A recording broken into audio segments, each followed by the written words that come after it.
Okay, so now we've got our Metroid Other M run being run by Angelus, and we've got a couple of people here for commentary. Do you guys want to introduce yourselves? Hi, I'm Little Dingus. I am also here. I'm Jagger G. And I'm Jealous of Runs. How's it going, guys? So yeah, just count it down when you're ready. Alright. You can start. 3, 2, 1, go. So this is Metroid Other M Hard Mode. It is a low percent run for all intents and purposes that contains absolutely no energy upgrades, no missile packs, no Excel charges. None of that wonderful stuff that you get the luxury of in normal mode. And I'm going to go into this and let the other guys take over for a little while here while I get this started. Alright, so I can pretty much confirm what you're all suspecting, that it is a kind of bad game, but not the worst. That's basically the general opinion. No, it's far from the worst game that was ever made. It is really linear though, as in there's no sequence breaks at all. But that doesn't make for a bad game. Yeah, something plot, something controls, that's pretty much your opinion. Here you go, chat. It's basically the game where the energy or the upgrades don't make any sense whatsoever and the story doesn't matter. No, I think Jagger said it best last year. Like every game needs to have a mechanism to take away all of Samus's powers at the start, except the developers got really lazy and just decided to give them to her, but not let her use them until someone says she can. Which a lot of people have got issues with. Yeah, which in theory shouldn't be a problem, because it's technically, from a gameplay standpoint, exactly the same as the other games. Yeah. But, yeah, it's just like somewhat trying. Okay, those are the moves I remember.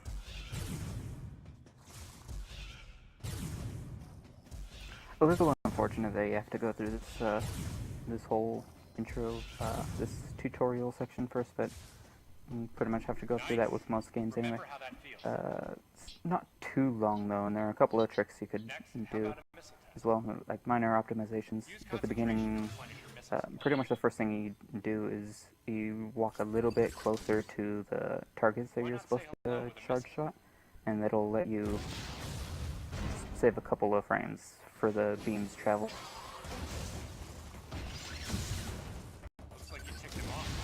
Yeah, I mean, most of the optimizations in this game are very minor to say the least, but there are some larger ones coming later in the run. And like fighting these fights, some people seem to think it's random whether he's on one side or the other. It's actually dependent on which side you're on when he appears. It's always the opposite side from you. So as long as you know like what half of the square you're standing on, you'll always know where he is and where exactly to point. And then yeah, you just for most of these powers, pretty much you just jump on their head and do an overblast charge, which does a lot of damage. And then you, like, while you're jumping off of it, you just point the remote at the sensor bar, and it'll do it'll automatically put you in first person mode, so you could missile them immediately. Yeah, that minor cutscene just there was another gripe that some people had as well, just where Samus seems to go into detective mode ever so slightly. Where's Waldo? Yeah. One second. There are a lot of, not a lot, probably like maybe a dozen or so places that you absolutely have to go into first person mode. Outside of those sections as well. But what you can do in some instances to speed it up a little is that you could actually jump as you're pointing at the screen, and what that'll do is it'll retain your jumping.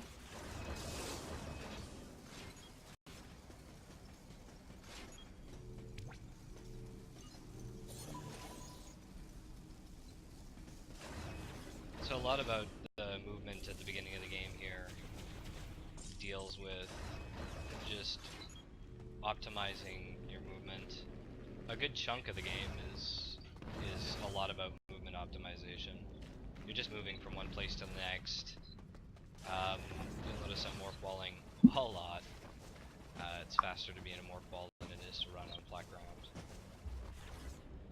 It's also got the added advantages of making you smaller as well. Yep. This room here that I just jumped through, it forces you to walk in the room. So as you cross the threshold of the door, what we do is we will unmorph and we'll jump in order to preserve forward momentum.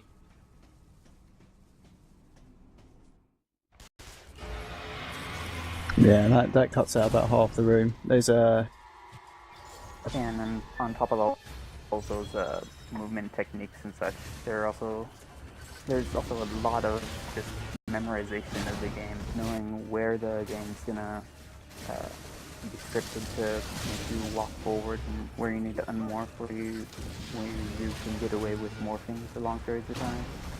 And usually you could get like a tiny boost forward when you go into a walking segment if you're depending on.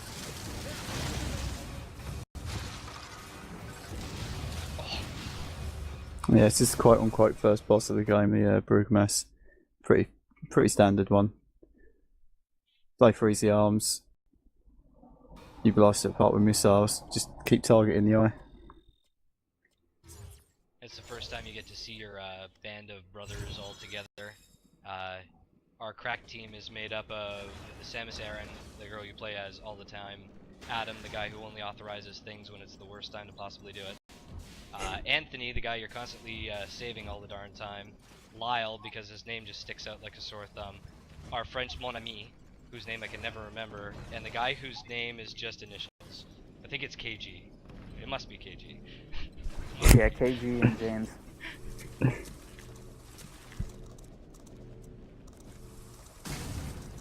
So that's where you would usually get your first missile expansion, or sorry, energy expansion. But it's hard mode. You get no such luxury.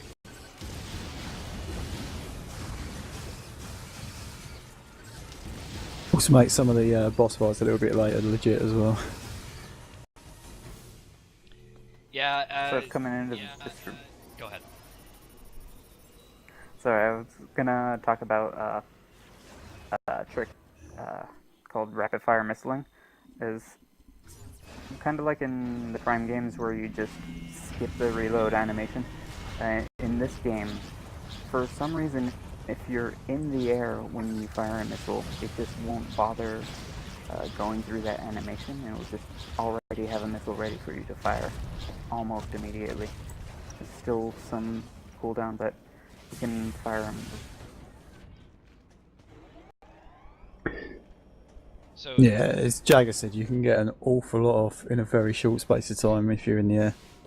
there's actually a spot later on in the game where you're jumping off a ledge that you're really not supposed to, and you could theoretically just rapid fire your missile. Your tank empty. It's like gone. But what I was going Although to say, I think the most I've gotten in a fall is 5. yeah, it's pretty fast. But unfortunately, despite the fact that the game itself is relatively well optimized in terms of speedrun for movement and stuff like that, I've yet to get a deathless hard mode attempt in whatsoever.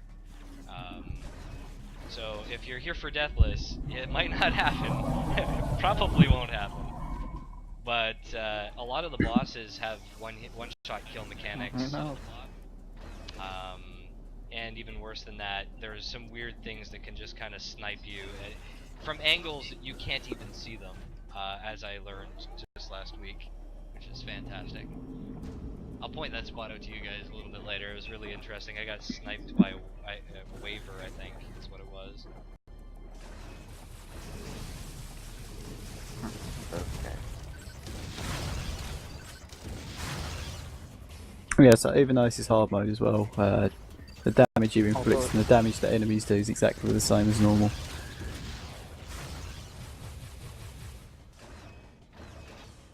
And some of the bosses, the damage Another they do is a little bit minor, OP. optimization thing to do.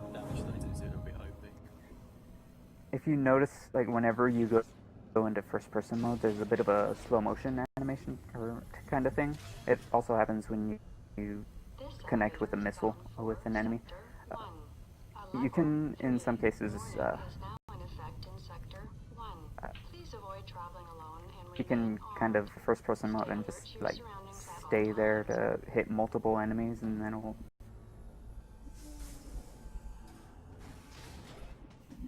I want to say like a second each if you skip the slow-mo.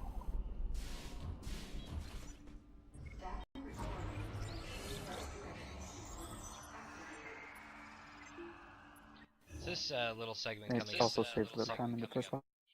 probably my favorite part of the game, movement-wise. There's a lot of other spots that, you know, might be a little bit more complex, but this part here, in terms of morph on morph and general movement, is kind of a lot of fun to screw around with. Very minor things can increase your overall traversal of this. It really does. Like a lot of rolling around. You have to figure out when it's best to actually, or so that you could turn more sharply with because normally when you're rolling full speed, you make this really wide turn whenever you round a corner. But if you unmorph and then press the other direction and remorph, it propels you forward in the right direction. This hallway here has a bunch of trash in the way, so it slows you down if you morph in it. There's a couple of hallways that are like that in the game. Also, there's some really interesting mechanics with, hugging the inside lane on a circular surface.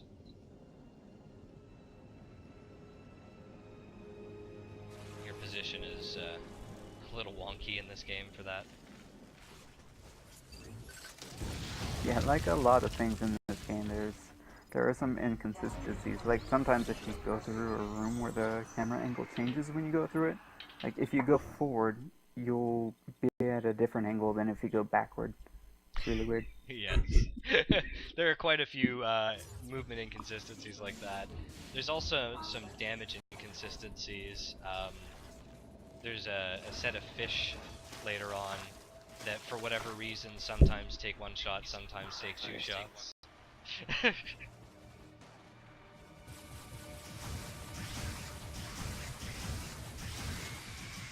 that should be clear enough.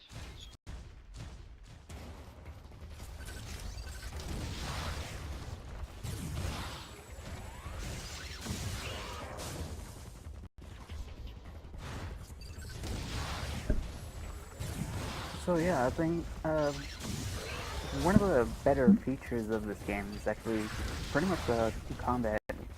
It receives a lot of criticism. A lot of people just don't like the way it is, and but there's a lot of misunderstanding about it as well, because you could technically just use charge beam the entire time, and you could eventually kill everything that way, somewhat safely as well.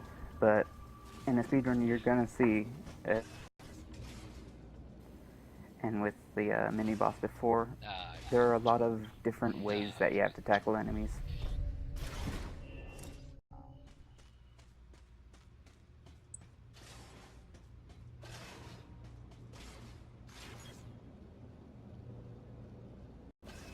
So I guess in that regard, it's a lot like basically Season 2, the prequel. Get the hole!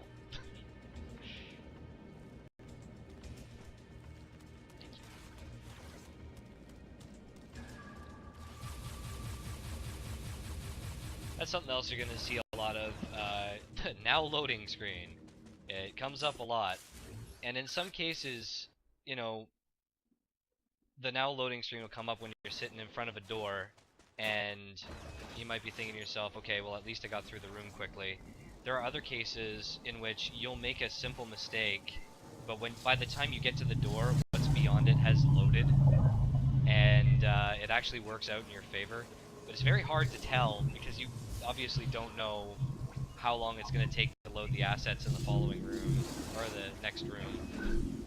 Let's hope these gamers obey here. Yeah, you kind of get used to it. Like the like that door after the arachnuses, as we call them, takes about 5 seconds every time. There's actually a trick you could do where instead of killing them all at the same time, just like on the bottom floor, you could jump up to the door, and that'll start loading the next room, and that'll save that loading time. However, it actually makes the fight about 5 seconds longer, so it doesn't... There's a couple of enemies in this game you never really have to defeat, and as such, in a speedrun setting, you never really learn how to. One of them is this guy. I've never killed it, even in my first casual playthrough. I have no idea how to kill it, other than, you know, shoot the green thing, which looks pretty obvious to me. Just never came up. You see him a couple of times, but you never actually have to fight one, like for real. Yeah, on my first playthrough, I tried to go basically everything, try to explore every room, try to look for every nook and cranny, but with those green Jesus character, pretty much, I don't know of any better way to deal with them than just charge beam at this point at least. Screw attacker of speed boost will kill him in one. Well, shine spark on him in one hit. I think a speed boost takes longer. Get off my door. Oh, really?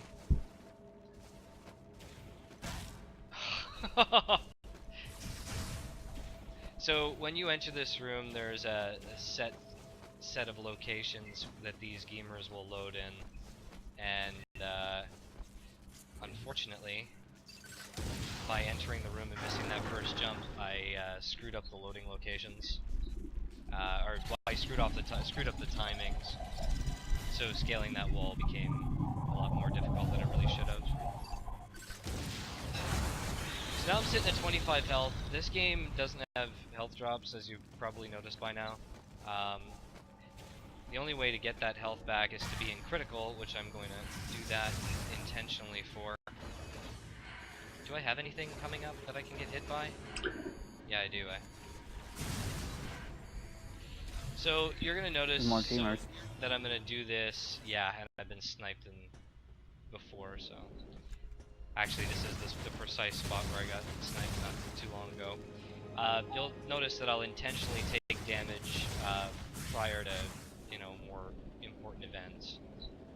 Specifically because something could just creep up behind you, and there you go, you're done. It's precisely this room here. So I came through here, these son of a guns, and I usually hug the door and concentrate to get missiles back here, and that happened. Just pop, you're dead. That's all it takes. Yeah, that's one of the downsides to hard mode. Everything just wants to snipe you at one point. I did that too early, unfortunately.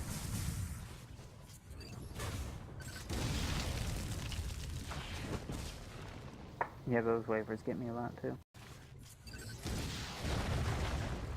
So what I was attempting to do there was to get the trap that was closest to the shell. I wanted that thing to jump towards me, but you have to jump and sense move, or you have to jump and target pretty close to the door. I did not move far enough to the right, and I ended up getting caught. Sadly happens a little bit more often than I'd like to admit. Yeah, and it's also Go ahead. it's also another one of those inconsistent things about the game where if you're trying to target something specific, it's going to target something else. It's going to turn you like 90 degrees to the side and target the weakest enemy available.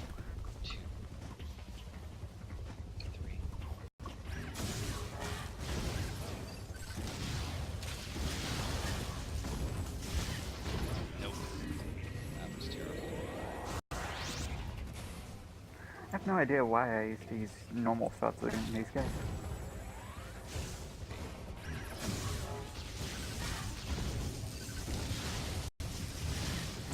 My god. I actually usually go charge shot, missile, regular shots. For some reason. It did not pan out. Yeah, so we may have said that there are no pickups, but technically there were still two. Yeah, the first one being the diffusion upgrade. Just gives a scatter effect to your shot. Yeah. Again, like Metroid Fusion, the skin doesn't count actual upgrades to your suit. It only counts the expansions. So the missile tanks, the energy parts, the what are they called? Recharge something or others. Quick charge. Excel charges. That's what they're Excel called. charges, yeah. Okay, so what the purple this ones is are. my most hated mini boss / boss in the game because hitboxes you. So what happens is this thing falls from the ceiling, then you shoot it, and then it falls down, and you have to put your gun down its throat. And sometimes they're too buried in the wall to allow for an overblast or a lethal strike. Tends to be their default position. Yeah, Funa and Naheen are annoying. That's two good ball patterns, so excellent. So that's the most annoying fight in the game. I've trashed so many runs going like +1, +2 minutes just because of bad drop patterns. And you'd think, oh, we'll face him away from the wall. It doesn't always work like that. Inconsistencies. And then there's one other boss that's a little inconsistent, which we'll cover a little bit later. We like to call him Teen Angst Ridley. I really like that name, by the way. That's something else. When I got into this community, There's a few names. There's Barney's cousin. yeah. I like that one. When I got into this community, like learning all the names of the bosses that community members have sort of called them over the years, that was kind of eye-opening. And of course, because I did a lot of work on my own before I really even watched other people's runs,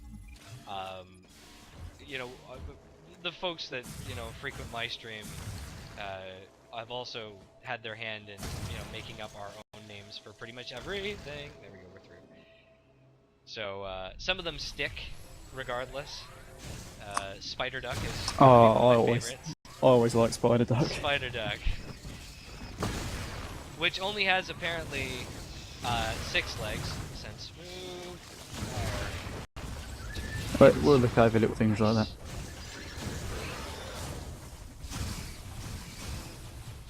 Yeah, I guess cartoon spiders have 6 legs. I don't know. He's still Spider Duck to me. He will always be Spider Duck. That's a decent haul there. That's something that... The best part about Go ahead. Spider Duck is that he's a big tree. Yeah, it just didn't sound as cool to call him Tree Boss. Because it's like, we have Spider Duck, man. Why would you call him Tree Boss? Alright, so I'm going to target the most, obscure thing here. These grubs on the ground. Alright. A couple of seconds to serious because I'm not exactly high on health. Yeah. Ah, and it's over. So, that can happen. That's how easy it is to die. What was that, the first key hunter? Yeah. Got hopped on. I don't know, how quick you have to be. I want to say this, within 3 frames to sense move out of that. Yeah, it's not... By the way, another inconsistent thing about the game, being able to sense move. Yeah, there's a lot of things that deal with sensitivities. How to finish this, I'll talk in a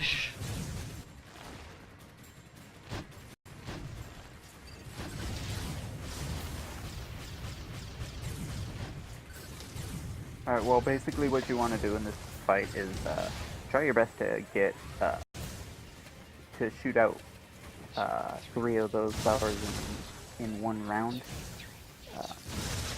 I think it's harder on the first round, but technically possible. And the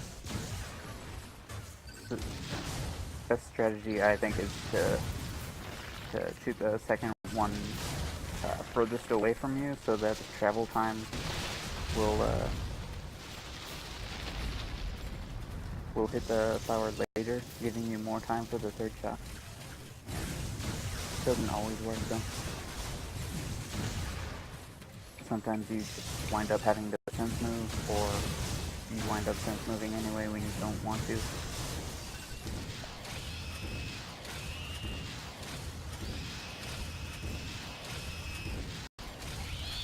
Also, fun fact about this second phase,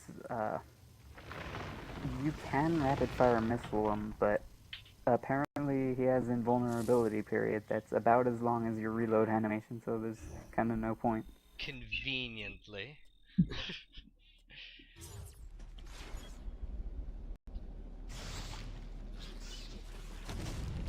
So yeah, death counter 1, game 1, me 0. And there's still a lot of it left. But Welcome to hard mode. welcome to hard mode. Mm-hmm. It was actually kind of weird for me because, I mean, I was thinking when I first picked up hard mode that I'd be like, oh god, the world is gonna end. It's not that bad. It's the inconsistencies that usually get to you. Jagger was talking about inconsistencies with sense move. There are times when you could practically mash sense move and it will do nothing for you. I suspect that actually prevents you from being able to sense move in some cases. I kind of wonder if you're able to sense move at all when you're at full running speed and such. Yeah. What else was there? You can be in mid-fire animation and sometimes sense move, sometimes not. Just sort of... Okay, let's ride this. No. Thought I was going to be able to. So sometimes those fish will charge you, and you'll essentially be able to sense move and just ride that fish all the way down. It's like 3/4 of the way down the aqueduct here, and it's like... Sounds amazing. It's a lot of fun. The key to it, though, is that You can also save frames that way. Yep. If you sense move, hang on just a sec here. If you sense move the fish and just keep holding to the direction you're going in, you'll actually have a slight pause. But if you let go of your direction for just a moment and then push the direction you want to go back in, Samus seems to pick up and move a little bit faster. It's not very much, but it's, you know, it's an optimization. You do it and get a couple of frames. Okay, let's not fall in the water. Let's not fall in the water. I also noticed that you sense moved off of the branch in the water. That was pretty cool. It actually cancels the landing animation, so that saves frames as well. But that's actually really? pretty RNG based. I'm gonna get hit again. Yep.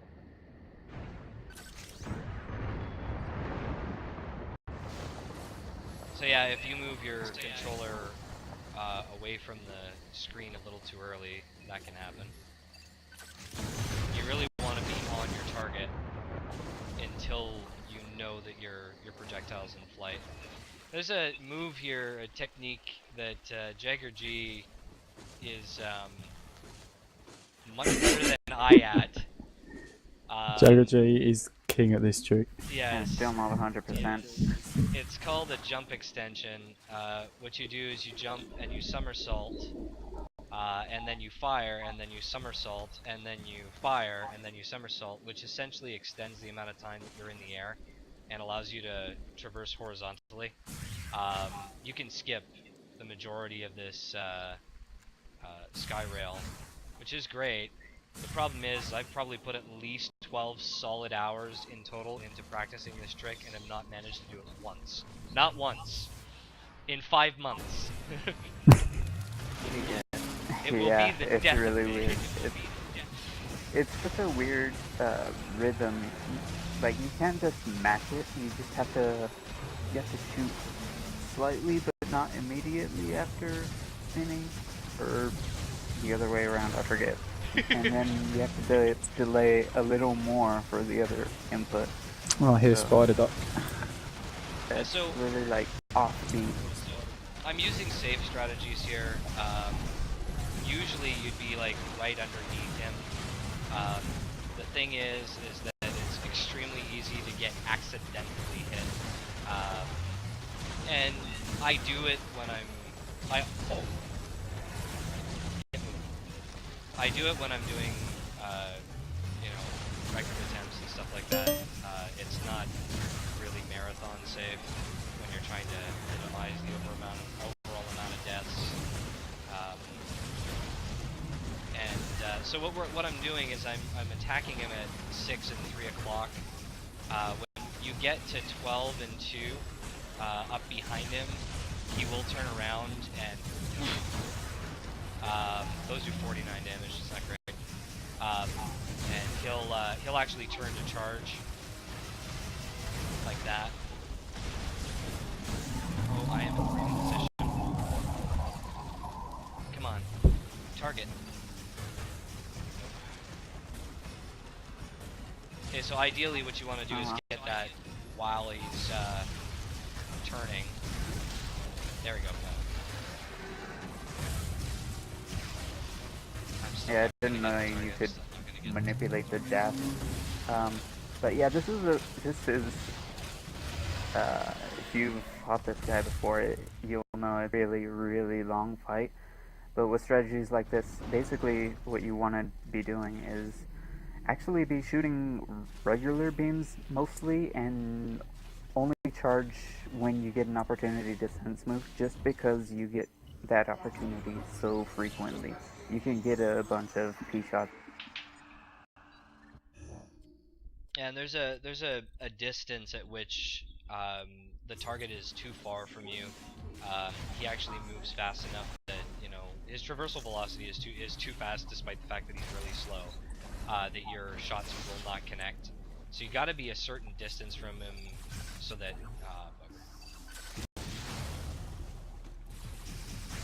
it doesn't, so that your shots actually connect.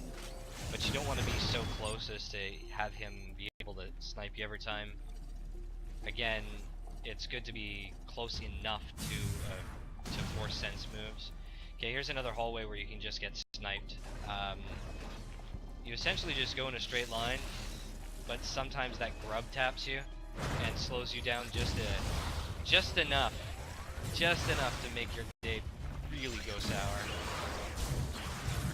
Yeah, I usually like slightly to the left of the center of that hallway.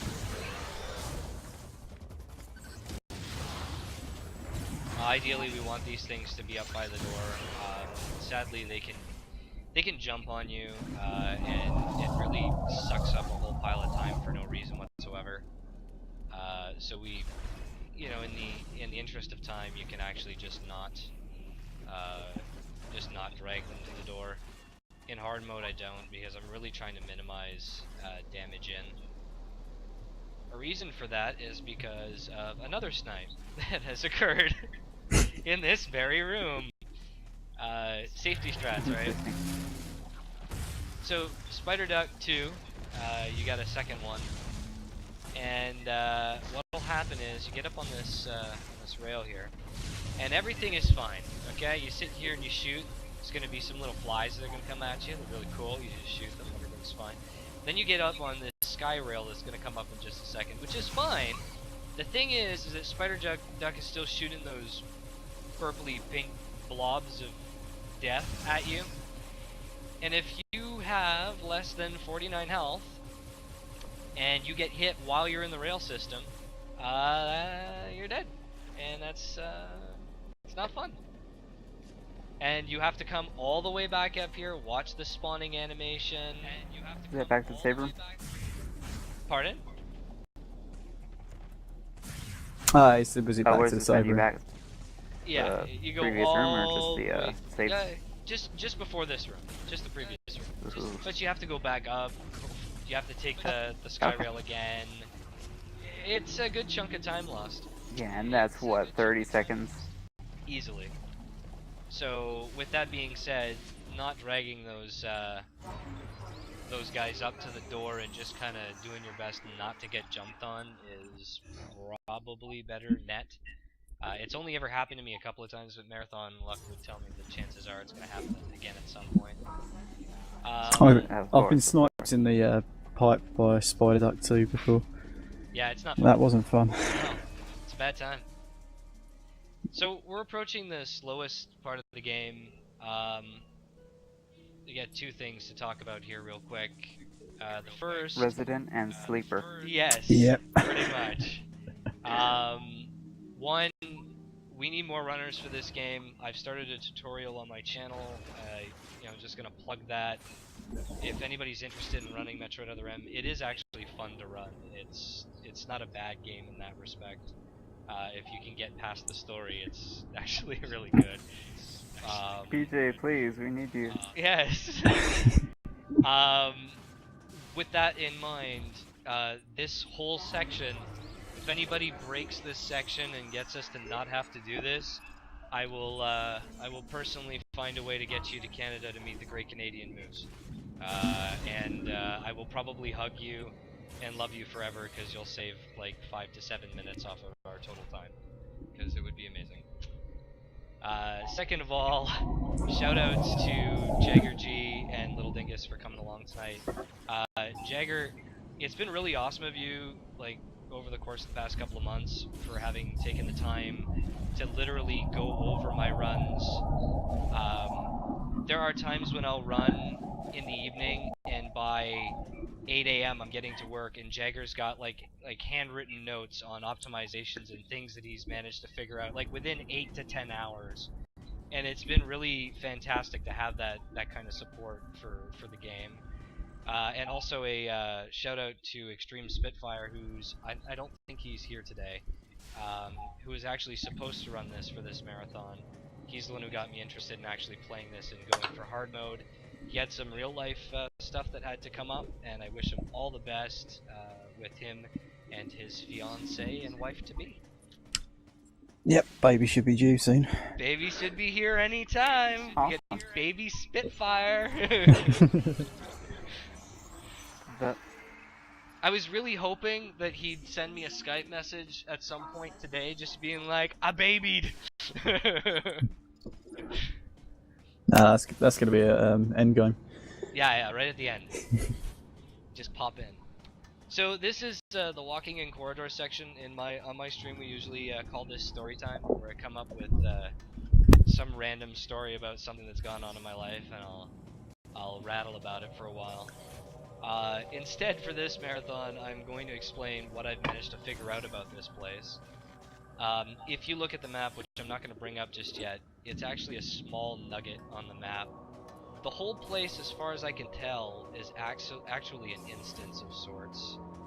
I'm waiting to be proven wrong, but absolutely everything about how the place is cordoned off, how it's represented on the map, how you move about in the place, and so on, all points towards this being a scripted instance within the game.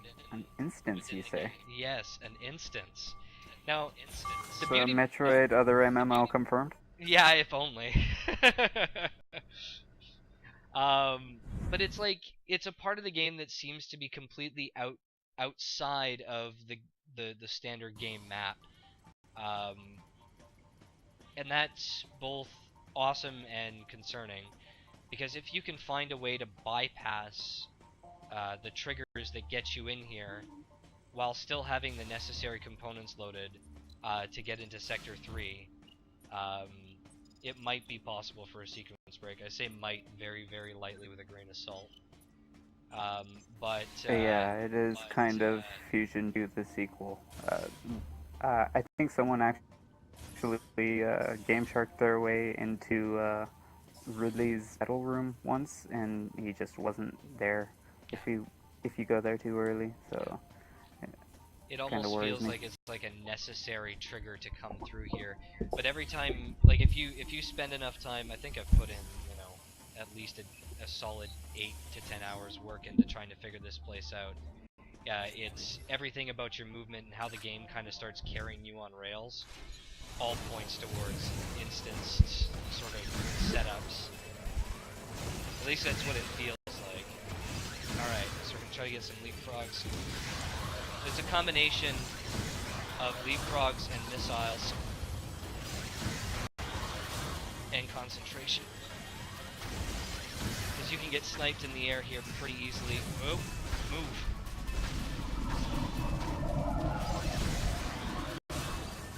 Oh, Getting a good fight here is actually pretty rare, I guess, gotcha. because of the way the end of it works.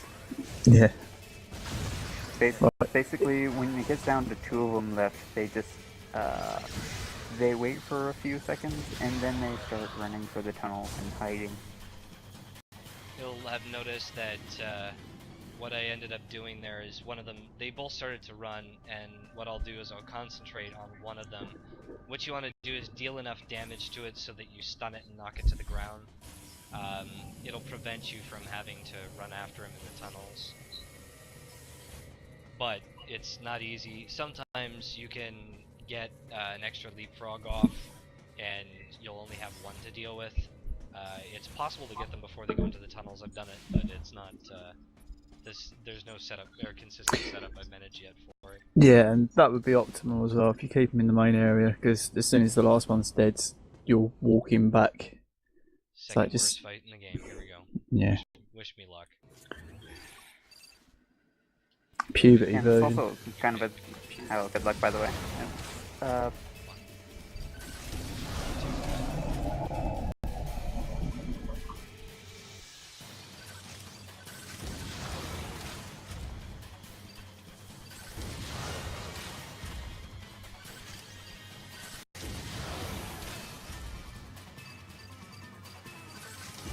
Six. Damn it.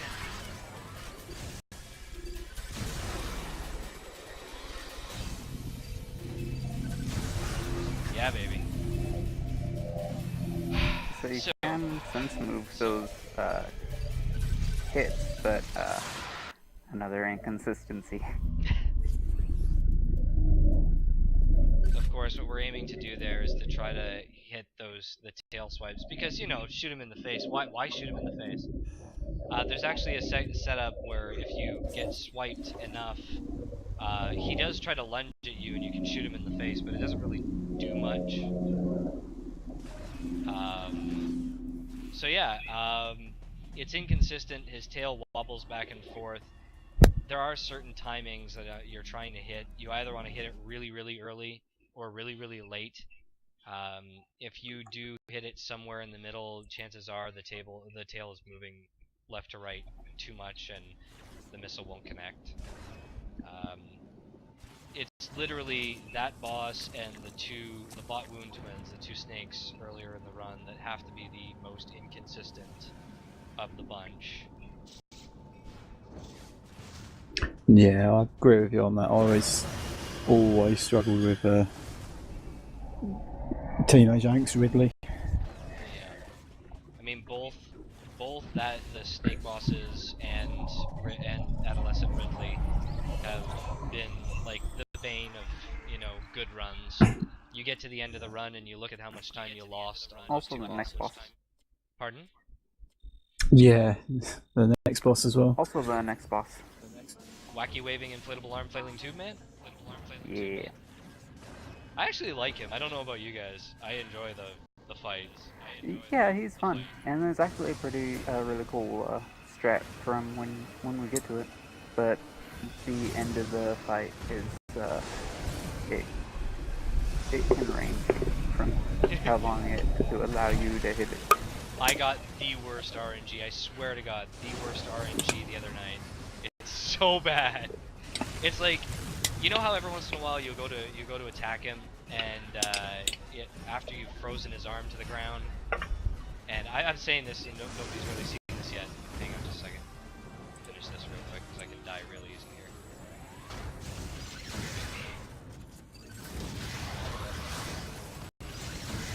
Good. 2.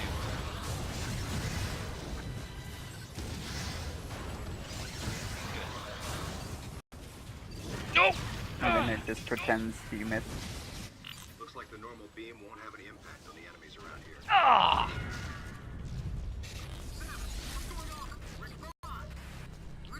That hurt.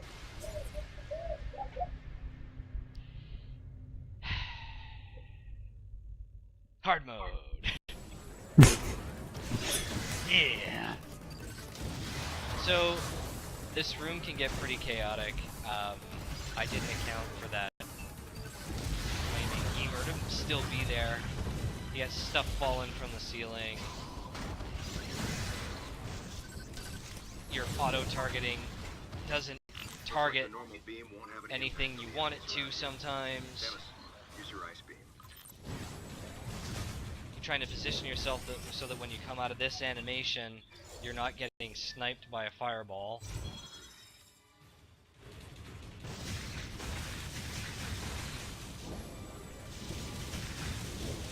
So what I was saying is, yeah, sometimes he freezes his arm to the ground and then he just goes into another phase immediately. I got that, like something like six swipes, or 6 sets of swipes. It was pretty nuts. For every phase. I think I've seen you get that before as well.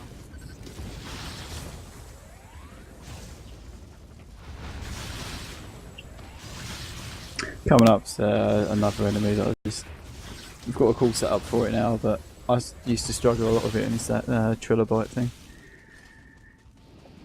Yeah, otherwise known as Beyblade or Metal Sonic.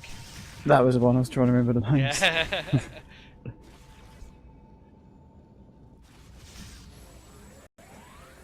Yeah, I believe, I don't know if it was Secret Key or Jimmy Photo that came up with Beyblade.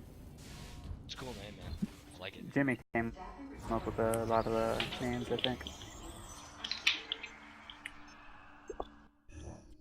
That's fine. Blame it all on Yumi. Alright, here we go. So... Okay, hang on. Still got this.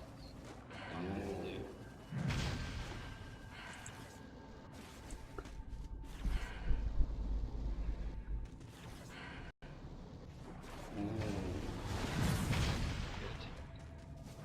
Swag ledge? Nope.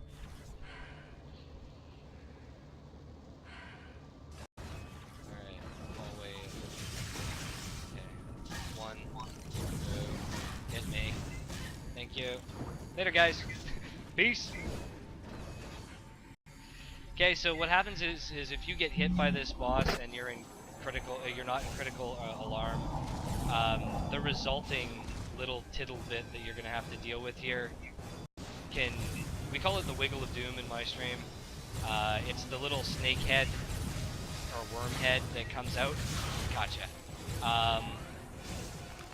And he can actually just grab onto you if you don't freeze him like that. And it does something stupid like 60 some odd damage. And will kill you. We call it the wiggle of death. It's very, very creative. It's very, that much? very creative. I thought it was like 25 on normal. I wonder if it changes. It's pretty high and hard, and once you have Varia, it's not so bad. Like you can get hit by it and it's like 32 damage or something. It's not much. Oh, okay. But before you get Varia, oh my god, dude. It's god. Oh, okay. Yeah, because you fight them a bunch of other times after Varia as well. Yes. This is the leapfrog room. There is a way to get out of bounds here. You just fall into oblivion. And it normally happens by accident. And I got some pretty bad luck here.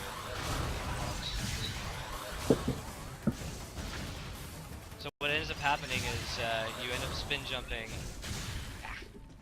and you fall through this lava section here.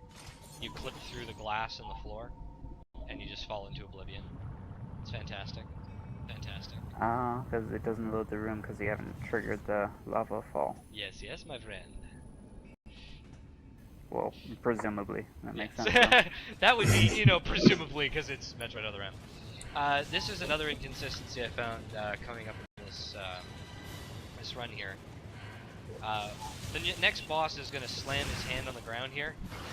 If you are spamming Sense Move as you enter this, as you enter the animation for him to slam the ground, it will not Sense Move. So you kind of have to just wait for the hand to start coming down and let it happen. Alright. So now at the most inopportune time, Adam comes in, he's like, yo dog, turn on your barrier suit so you don't get like charred. Turn into pork grind, chop stuffed steak majiggies on the barbecue sector 3. Now you gotta fight this guy. I gotta think that was just like passive aggressive Samus decision to not activate that. 1, 2. It's like, you said no auxiliary items.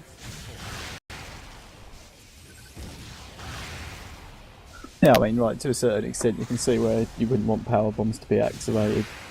It's saying the damage that you can do to other people. There's something like a barrier suit that's not going to hurt anyone else. It's one thing I couldn't understand. Might threaten them. Alright, so Yeah. I'm gonna stand off to the left side of this crack here in the ground, because that's where he's gonna slam. 1, 2, 3, 4, 5. Good slam pattern.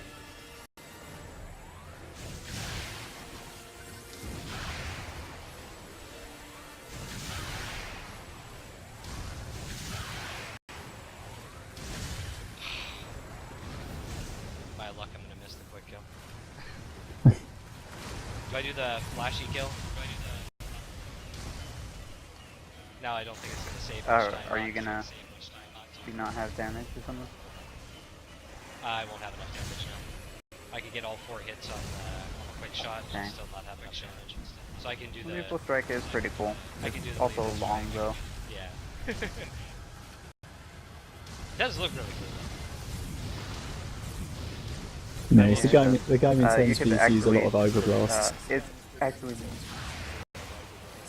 it's much more effective to just use multiple charge shots. Because apparently, actually, when you do a charge shot to his head, he recoils, and after 2 recoils, he'll go into the next round of flaps and such. But if you hit him in the middle, well,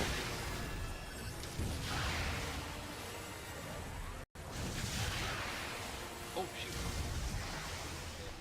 See, that's how much extra damage it would have taken to finish that.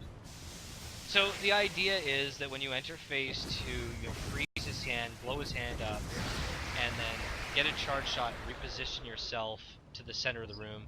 Before the recoil animation completes, you fire another shot and hit him in the head a second time. You do this a total of twice per recoil. And if you do that, it will take a grand total of 7 charge shots in order to complete the fight, which is 2 rounds for the second round, or 2 rounds on the second round of the fight, or second phase. Now, if you miss, you know, the first set of 4 and you only get 3, you still have a second chance, which, you know, usually I can clean that up pretty good. But if you miss both recoil shots in either phase, you're pretty much toast. You're gonna have to do a 3rd phase if you like it. well, if you're worried about missing on, well, especially the second phase, what you could do instead is you could shoot 6 regular shots and it won't recoil, but it'll be enough to take 1 fewer charge shots. Which can save a second or save a 3rd round pretty easily. Nice. Got clipped by the door. It's been fun.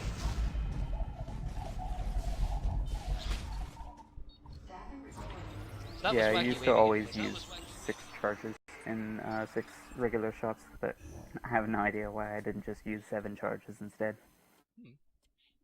It's a preference thing, I think. Like there are a couple of things that between runners of this game you'll notice are for the viewers Okay, that Samus. there are to some Sector 2. discrepancies in how we There's a high do probability of things. survivors hiding there. And in general, We'll one have is to not take care of that necessarily all that freak much feature faster later. than the other.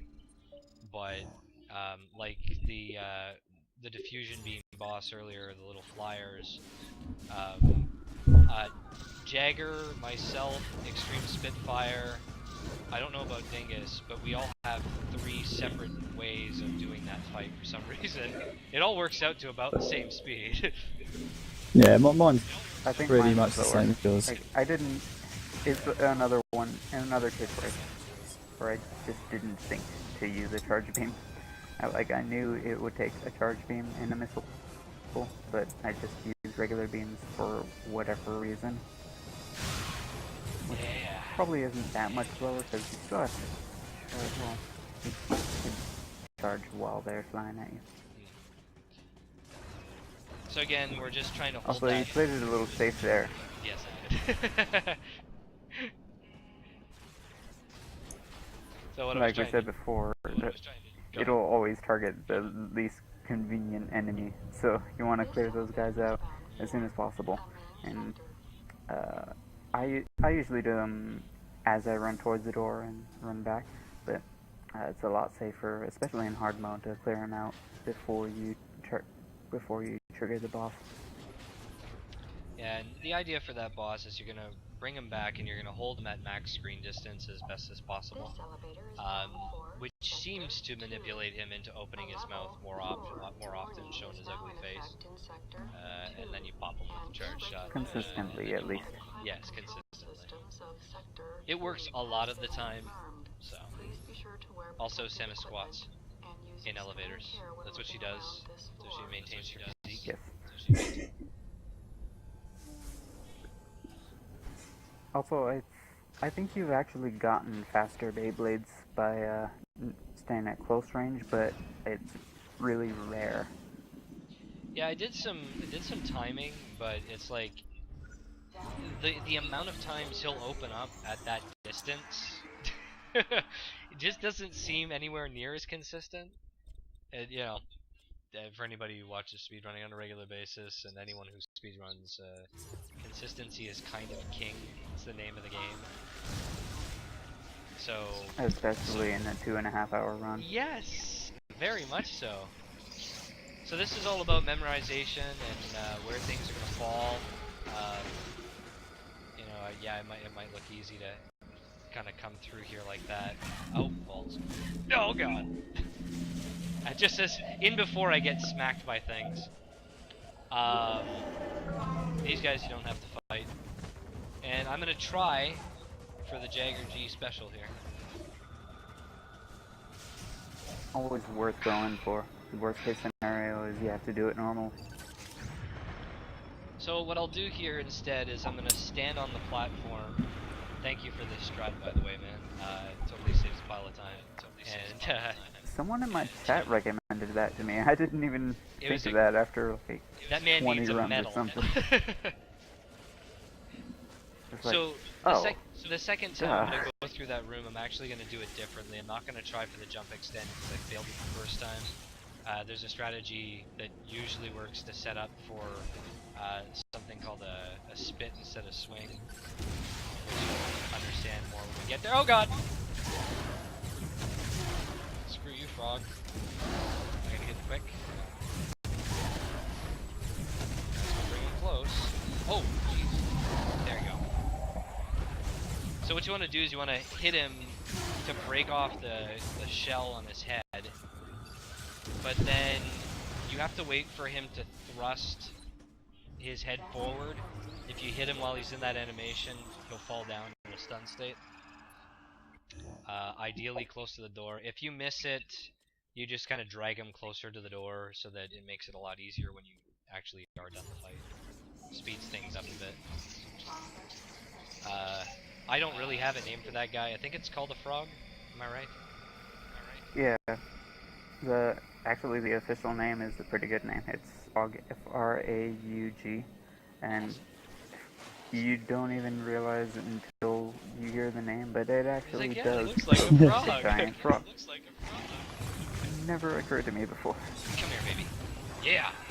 I think I had in my notes once as a frog moose king. And you could Just because of his also... crown. It looks nothing like a moose. Okay. Oh. So that was the first instance of a Pikachu showing up, or at least that's what we're calling him. Sorry, Nintendo. It's electric. Electric, yeah, baby. Go, go, go. Excellent. So if he doesn't charge the second time on that, thread the needle. You can actually jump in the hole and bomb it. Okay, so set up. Ah, I missed it. So if you attack the one that's closest to the far wall here first and get the missile off quick enough, the second one will have already done its little hop, and you'll be able to jump on it right away, saving a little bit of time. Oh, that's cool. It's not much, but everything counts in small amounts. So, there is actually a way to knock that down. I do not have a consistent setup for it. But the second Pikachus make contact with water, they apparently, turn to sugar and fall apart. So what you can do is you can knock the icicle down while he's still in mid-flight, and he'll fall in the water. Aw, man. Okay, that works. When you do that too early, he actually grabs the it broke off instead. So Interesting. it's very specific, and I haven't managed to reproduce it, more than occasionally. So it's inconsistent at best. But you basically knock it down, and what he does is he just falls in the water.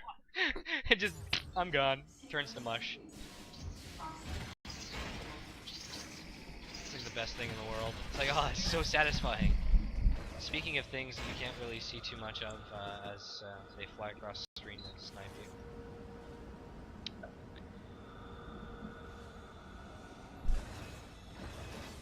ran for a little too long there. Go, baby, go. Mid-air on board. Okay, so set the line that way.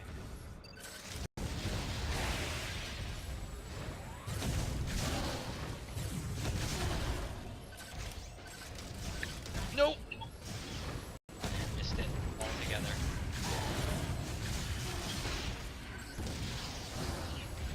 This room always feels like it's suboptimal. I have no idea Ah, shoot. how to even conceive of the fastest way for this room. And you could, I guess, destroy some of the icicles while you're destroying the frog's helmet. If you get a fast frog, oh, come on. What the hell? I have missiles. Why can't I target it? Oh, it's not frozen.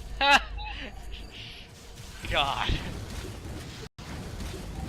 Just a random fact, but he can be killed with bombs as well, as Yes. Angelus found out. But, yeah. No time save there to be had whatsoever. It's just fun to do. But if you, did I get that one? I did hit the icicle back there, didn't I? I just don't want to get bumped. Okay, good. You got the middle one, yeah. Yeah. If you get a good frog, and you kill him quickly, as he's coming down the hallway, you can destroy the last two, ice schemers, I guess, flying ice schemers, whatever they are, on the way towards the vent. And, as you're kind of going there, you can throw in a jump shot missile on the one icicle that I broke. Then on your way back, you skip the middle icicle. This is optimally, this is the best I've managed to come up with. You skip the middle icicle, and you break the icicle that's on the metal ride that you're gonna hop onto. The reason for that is because it actually takes time for it to thaw, quote unquote, and then you turn around and fire your missile at the middle one. That's typically how I've done it. But like you said, it's really hard to optimize that room. It's not something we managed to really nail down. I don't think anybody's really got like a great strat for that room as of yet. Okay. Yeah, and I also have really low success with the jump missiling behind the fan, because it always seems to block my shots and get left with fish. Thank you.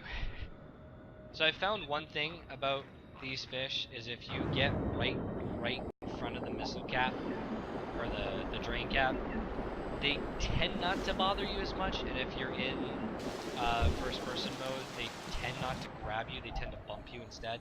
Here's the inconsistent fish. Those took one shot. Oh, that one took two, and I almost got nabbed. You can sense move them, but you know, by the time they're in your face, it's like, come on. And because you're underwater, you have to passively aggressively keep your gravity suit off. It's okay, Adam. I'm cool. I don't need water physics being negated. It's cool. So you just like takes you forever to get up and shoot things.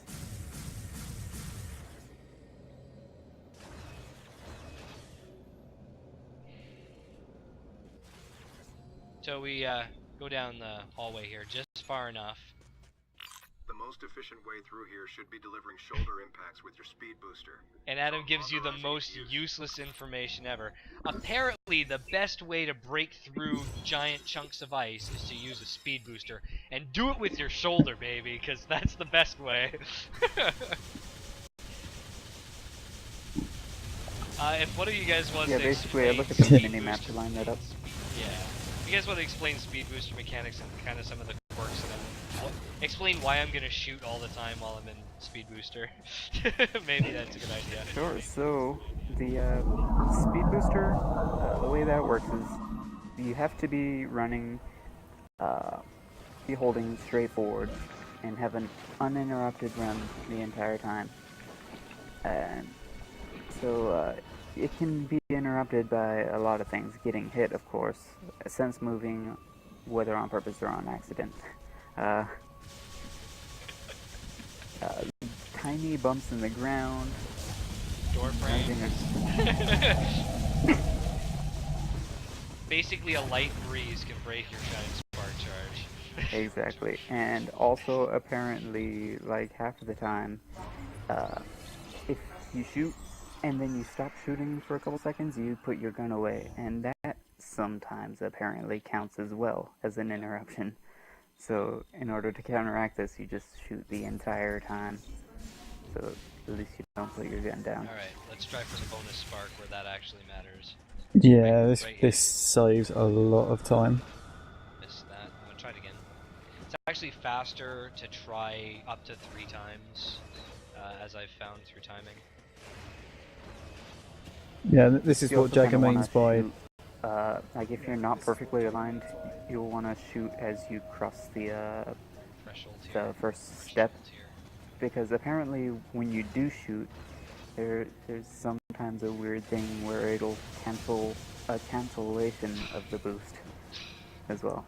So that Yeah, can so that's sometimes what Jagger raise meant your by an sense of uninterrupted straight will line. if your first shot is on the first step. There it is. Like when you hit the first step, as you just saw, he just lost everything. So, by doing that instead of the intended sequence, you cut quite a bit of time. You can try 3 times and it'll be roughly even. If you do it 4 times, you're going to lose about 5 to 7 seconds. So, you know, it wasn't optimal, but it was okay. I mean, it's not, in terms of like, if you were doing like if you're doing RTA and like trying to do a run, that would be acceptable. It's not great. It's acceptable. Oh, and I got picked off. Actually, probably safer as well. Yeah, it Yeah. is. Don't fall off the edge. That wastes so much goddamn. So if he falls off the edge, you have to jump in the pit, climb back up. Oh, that would be incredible. 1 health. Gotcha. Yeah, so you'll have to jump down into the pit to go and kill him, and then come back up. Spark across again. Go back into the other room, spark across, and then go and kill the second one. And the reason why I refilled health there is because, well, that room occasionally you get sniped. More often than I'd like to. Oh yeah, I have a highlight on my channel. Like one of my first runs through there, I vaulted over the icicle and got in the face by the guy, and I tried to vault over again, got shot in the face by that guy, and then I tried to vault over again, and I got shot in the face by that guy, like 5 times. Oh jeez, man. Whoa! Whoa, Spider Duck! Whoa! The heck is up with you Also, today? luckily now that you have Ice Beam, this guy takes a lot faster. Yeah. Spider Duck 3, the spider. You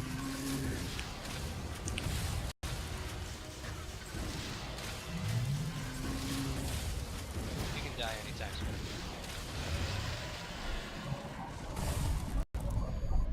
Freaking aggressive, man. Jeez. I think that's the most damage I've ever taken from him.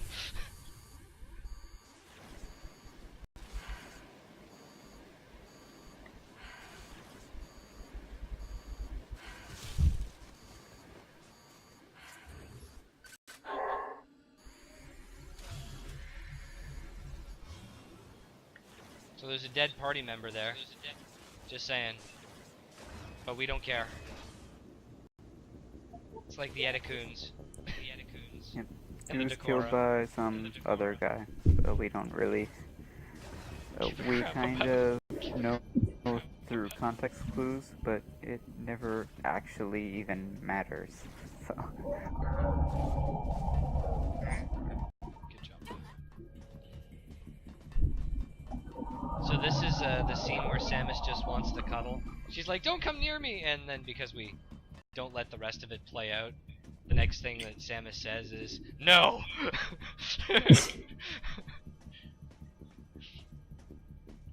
So, Power Loader 4000. Coming up next. If you've seen the movie I like to Aliens, call 'em box. you'll have fun with this one. Yeah, this is because this is Fusion 2, so freaking...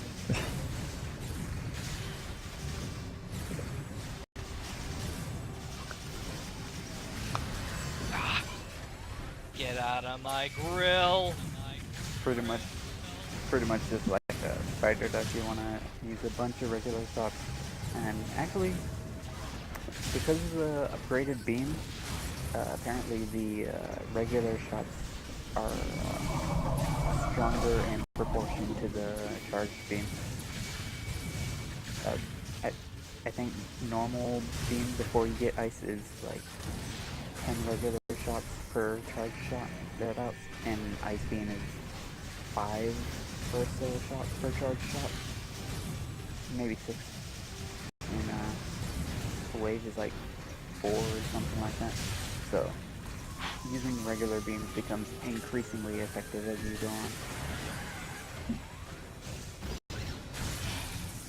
But like Spider Duck, you do still want to use Sense Move to quickly charge your beam, Yeah, in general, because it's almost instant.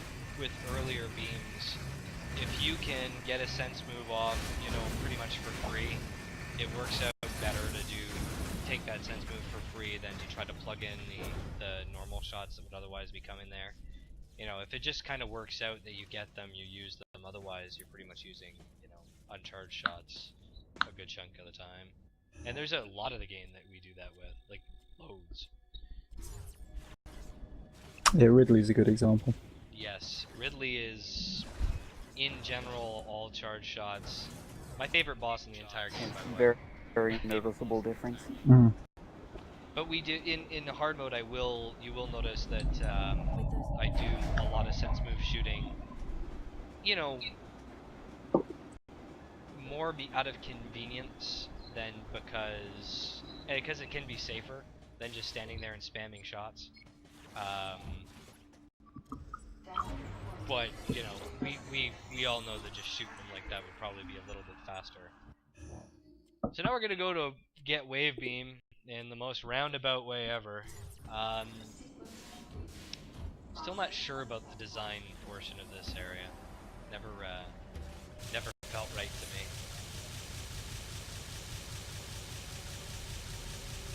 Kind of a knot, I guess. I don't know. Yeah. So you can't move forward because locked door and reasons, because there's an elevator and whatever else. So you need to go enable said elevator. You come up here and pass this thing that apparently has a charged grid, because nobody other than you could ever come up here and go and use this button. Probably for the demons. I don't know. Oh yeah, it's all the I don't gamers, think man. it damages them though. So what we're gonna do is we're gonna go through this. The first time we come through it, the first section here is charged, and we're gonna go into a second section. This was terribly confusing on the first casual playthrough, because you're like, did I just go backwards? Like, huh? So you come through here, and the second portion is uncharged. Then you go to the top to find out that you can't push the button because no wave beam.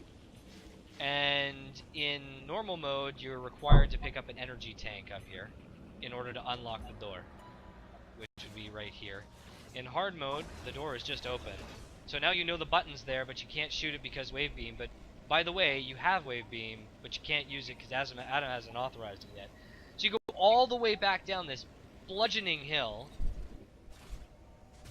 do a fancy shine spark because it's fun, and it's not an auto. Scripted as well. It doesn't even. I don't think it even matters how long you're running. I think you always get a shine spark and go through the door, even though normally a shine spark wouldn't actually reach the door. So now they put up these glass walls that they can shoot through, but we can't shoot through. But we already know that there are glass walls. So why haven't I enabled wave beam yet? Why don't you just pick them?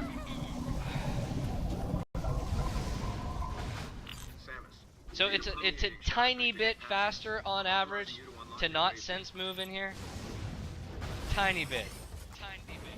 Believed to be, at least. Yes, believed to be. Inconsistently believed to be. Oh! I think it's faster. It's just because of the, what was it again? I don't even remember. Does it? It doesn't slow motion when you sense move, does it? Yeah. Oh, it does. Okay. Yeah, I thought it was something like that. Yeah, you don't get slow motion when you'll get slow motion when you sense move, and that kind of adds up depending on the positioning of the enemies and how many times you have to sense move. All sorts of wonderful stuff. Also, sometimes it doesn't start the room sequence right away, so that's also a thing. And sometimes Adam takes a little bit longer for some reason to be like, yo dog, use your wave beam, because reasons, and you didn't give it to me earlier. I'm venting.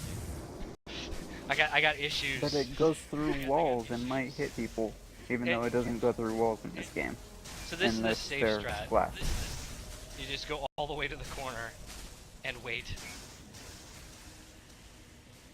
There are some better strategies for coming through here that make this area faster, because you can actually kind of beat some of these panels to their lighting, which is kind of nice.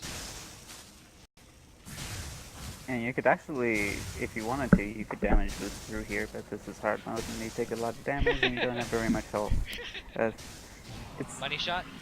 It's not a low success rate, but it's probably, it's not 100% successful, so. No. I have lost a either way you're gonna take damage. And sadly I missed the money shot. What you can do is you're coming down that chute and you fire as you're falling, and you can sometimes snipe the button I become relatively consistent right at it, before sometimes you I snipe hit them, the but ground. yeah, I went way too early. And here's your scripted part. You can tell because I'm pushing the button to shoot, but it doesn't happen. Sinus Mercury! And now we're gonna go fight Jerky McJerkerton. Because I hate him so gosh darn bad. That's what we've called them. I don't know what other community or other parts of the community have called them in the past. Bane of my existence. The what? The bane okay, of well, my existence. I hate him. Yeah, Jimmy had a pretty vulgar name for him, of course. I called Oh him my Shiny God! Pincer because he's a shiny pincer.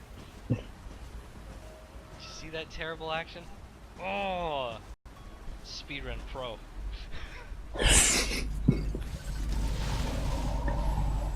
All it takes is for you to clip on something a little early, and then panic. By the way, I'm a little late on this, but you could actually, you could skip one of those, well, you could actually skip both of the platforms that you're supposed to freeze in place. Because you're supposed to freeze those platforms so that they don't fall when you land on them. But you can actually buffer a jump in this game. Like, right before you land, if you hold the jump button, you automatically jump as soon as you land. That I So did not. you can get that jump off to get up to the next platform before it actually falls. Or, well, as it's This falling. is a very, very, very dangerous part of the game. There's so much that can go wrong here. Beams are firing in the air, they can snipe you in the sky, they rush at you and try to kick you in the teeth.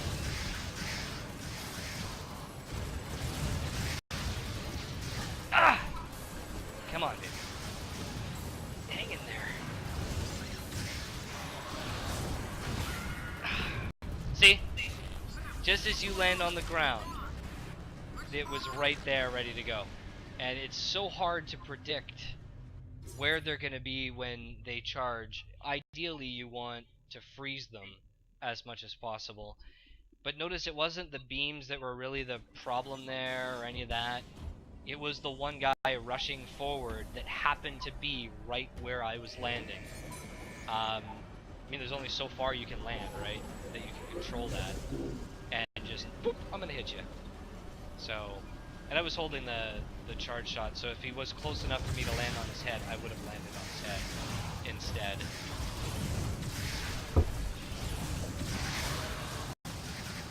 Yeah, I guess you could now officially call this game a beat 'em up because it has an elevator stage. Yeah.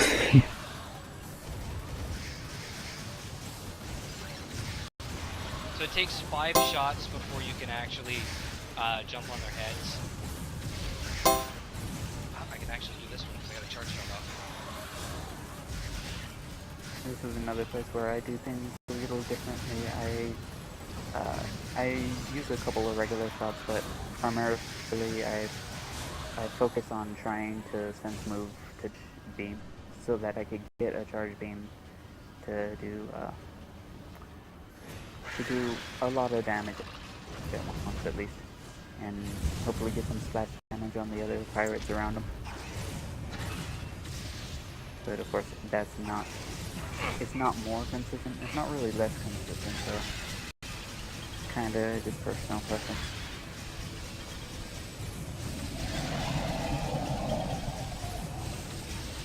And yeah, Shiny Pincer, you could actually beat this guy before the elevator gets all the way to the top. So that saves quite a bit of time.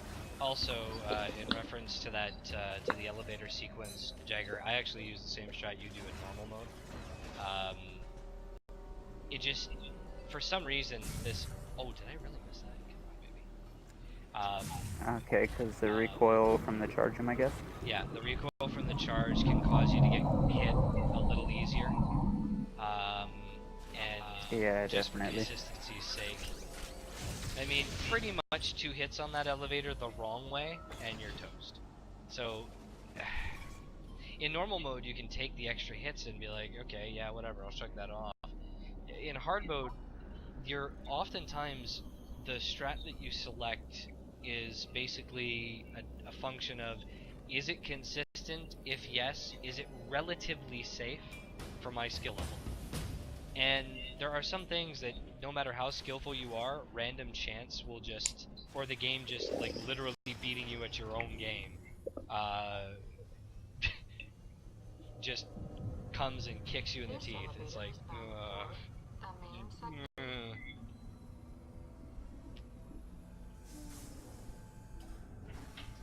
more useless elevator sequence.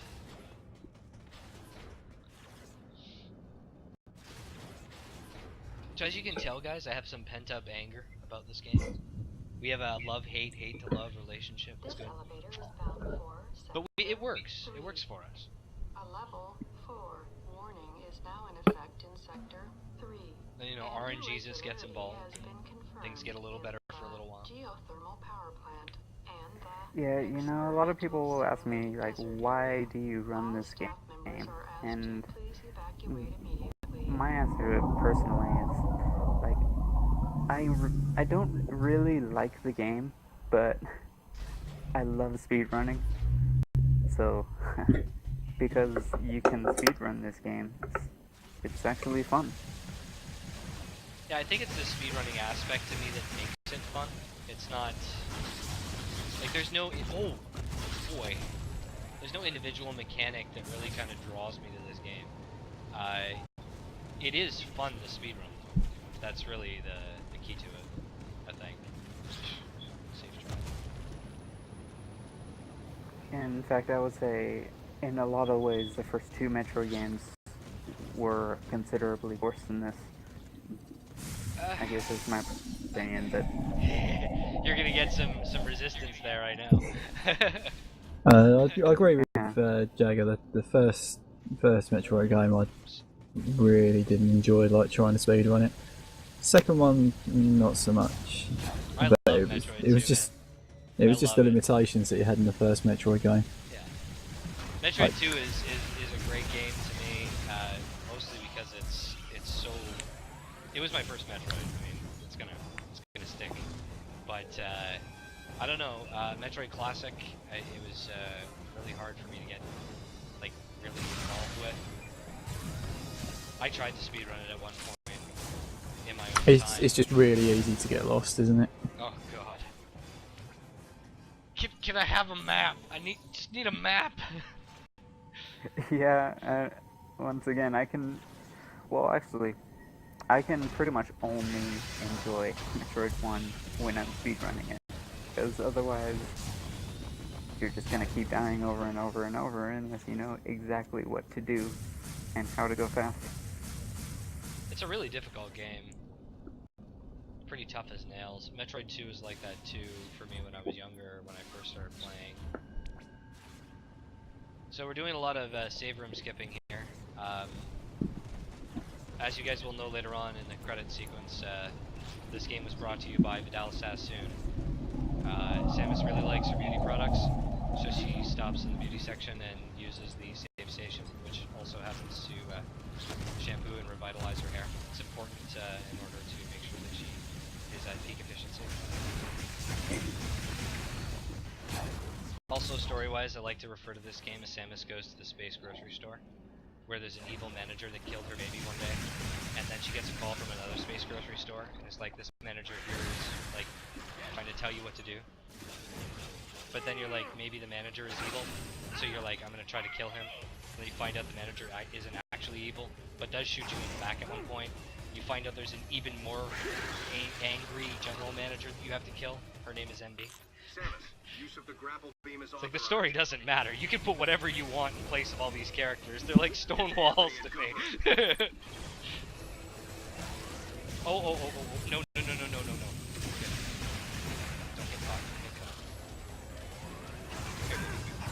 That's good.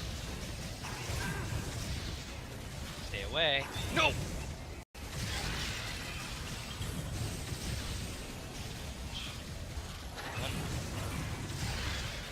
So this was the fight I looked at specifically when I was trying to figure out how the heck to optimize this guy. I had no idea what worked best against him. I assumed overblast shots would do the trick, because when his eye turns red, you could shoot him with a missile and it'll stun him, and you just run up to him and shove your gun in its eye and blast it. But So this what seems just to happened only there? actually do Just first. so that you guys know, when he opens his eye and it goes red. Okay, that's fine. When he opens his eye and it goes red, if you keep firing charged wave, or if you keep shooting wave shots at him, it actually charges up his beam cannon and he'll fire at you and kill you. The thing is for speed and efficiency, you want to fire the missile and then immediately start shooting again in order to kill him as fast as you possibly can. The problem with that is, if the missile doesn't connect and you're still shooting, he'll charge his beam and there you go, you're dead. One shot, by the way. No re. GG, no re. It's a dangerous grapple. So yeah, that's all that happened. I was going for speed, and the missile never connected, which ended up resulting in an unfavorable death.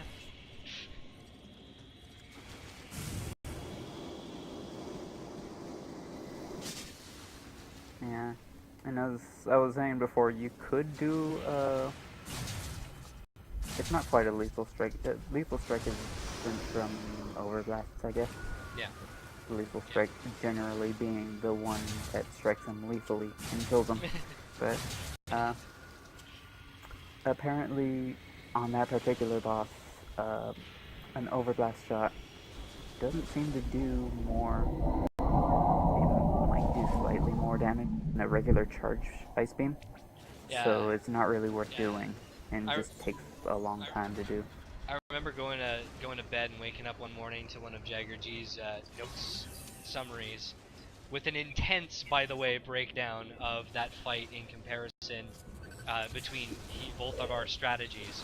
And it turns out, apparently, as it seems, that a combination of the two strategies works out really well. Okay, let's try for a snipe shot.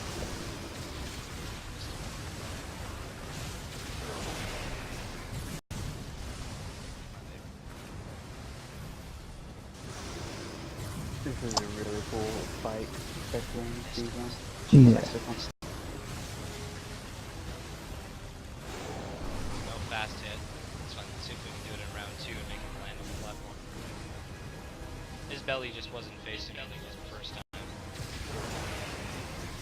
And no charge for grapple point. You should also hit him during those roaring cutscenes and actually cancel the cutscenes. I have no idea how to do it though. I was trying to shoot it. That's what I was going for. I've only done it once or twice. You can also do it in the second phase. You'll get the hit, but the cutscene still happens. And the second time he does that. Got him. Also, if anyone knows how to overblast or lethal strike this guy, we'd like to know, because I read in a YouTube comment. I read in a YouTube comment that somebody asked, "Is it effective to lethal strike them? Because it looks really cool." I just maybe thinking And we're of a all different like, boss, huh? I don't know, but I've never seen a lethal strike on this guy. So, if there is one, that would be... It would probably actually be slower anyways, but it'd be nice to look into.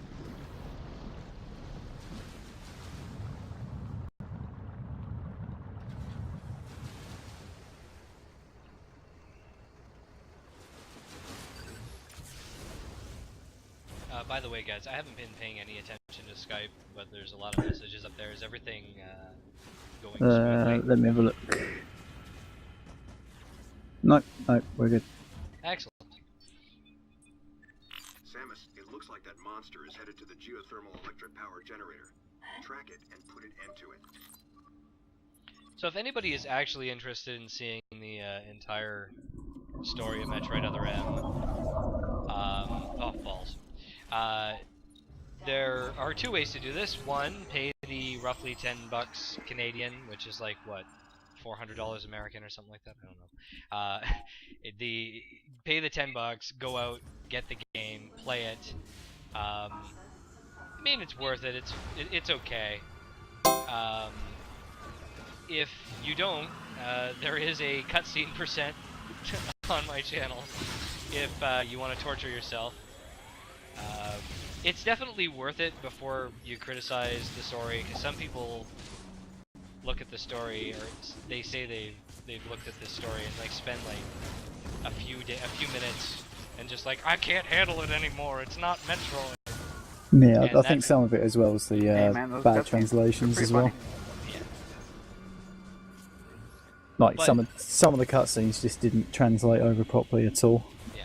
So just trying to sync it up with what the models, the mouth of the models were doing was. Oh yeah. Before we get out of this room, you could actually skip this crane with a really precise and really inconsistent Yes. shine spark. There's actually 2 shine sparks Two. could potentially do. I like the front, but yeah, they're not consistent, and they're not really much faster either, to be honest.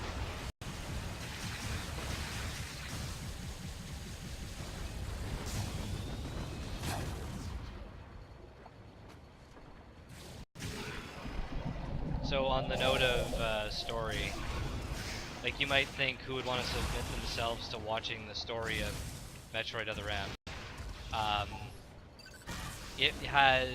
It topped in nearly a year and a half of streaming. It topped my viewer count of all the things that I've ever done. It topped my viewer count. Another bonus spark there. Yeah. 150%. Like I literally had more viewers than ever for something that people were repeatedly telling me would be torture. So it's worth your while to check it out before criticizing. Also, it explains a bit about why we're all here. Kind of ironic, actually. I watched through last year's Metroid Marathon, the uploads that Kirby made on his YouTube, and apparently the viewer counts were like 3,800 or something for this game, and Just like out of this world numbers, and it's like, huh? It's like, what's the fuss about, really, right? Everybody's complaining about the game. It's like, what's the whole fuss about this game? What makes it so good or so bad? It's like, yeah. Other M is love. Other M is life.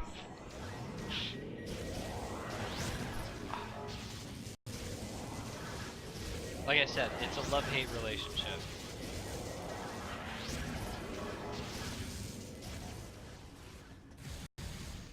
Alright. Again! How many times will we reuse this boss's assets?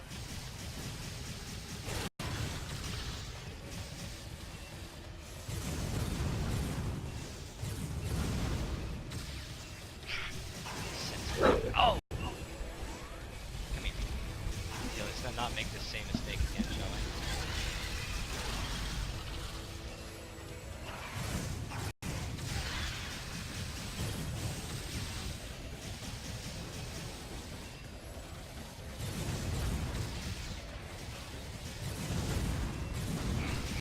That one almost got me. Yay!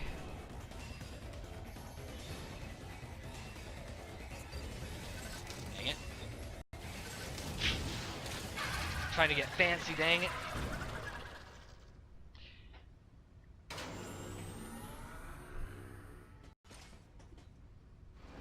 From the left.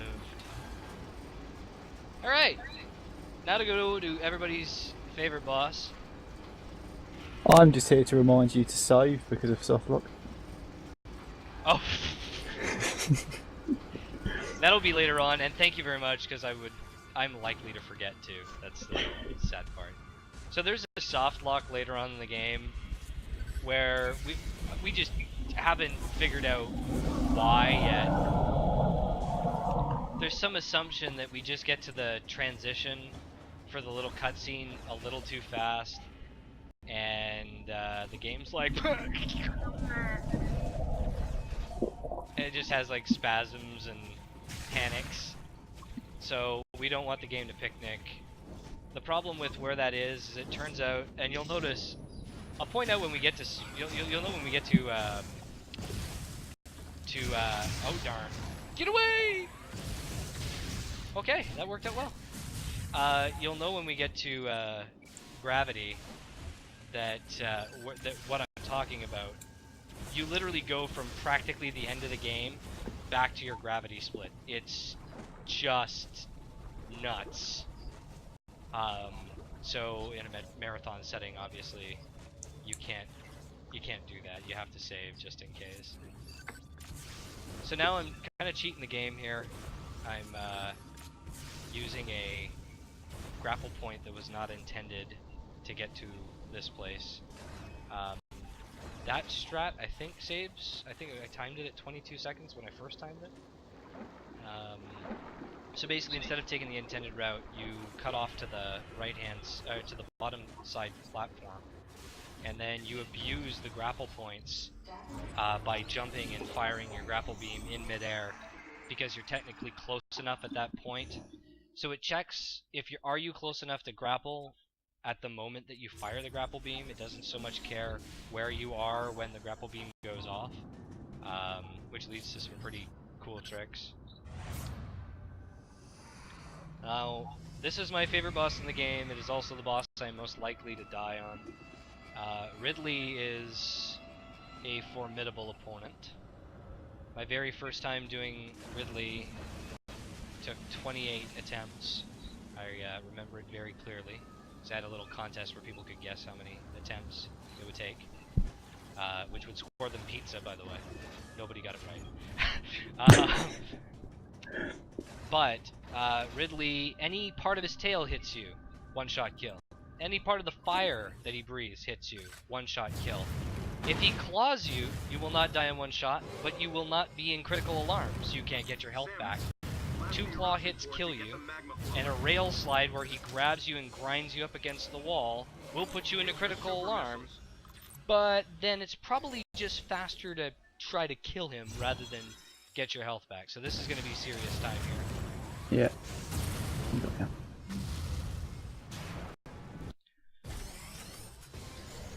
Come on, baby. Let's tangle.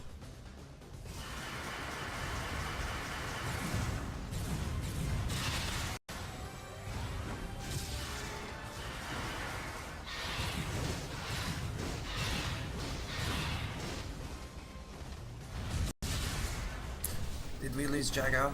Ah!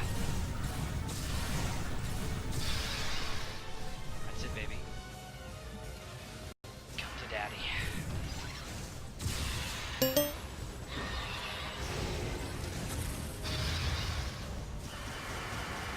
Sit down.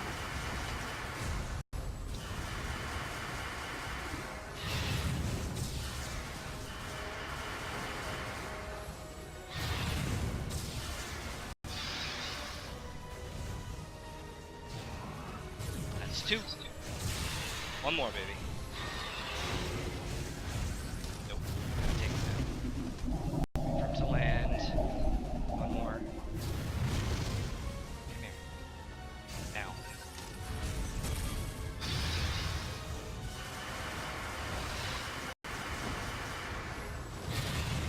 Ah.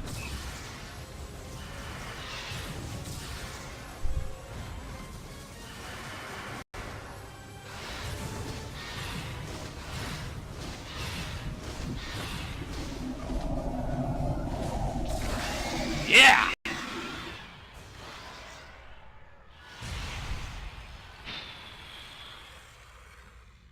That's how you do it, baby.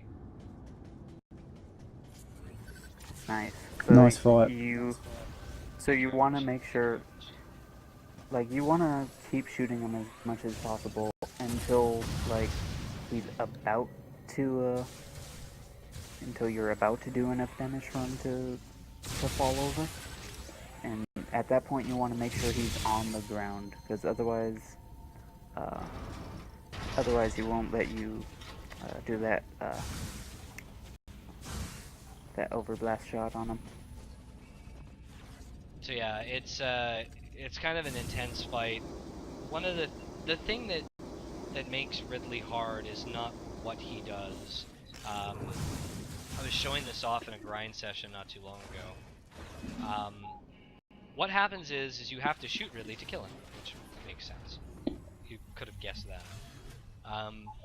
The thing is, though, is that when you're firing, you can't sense move in certain frames.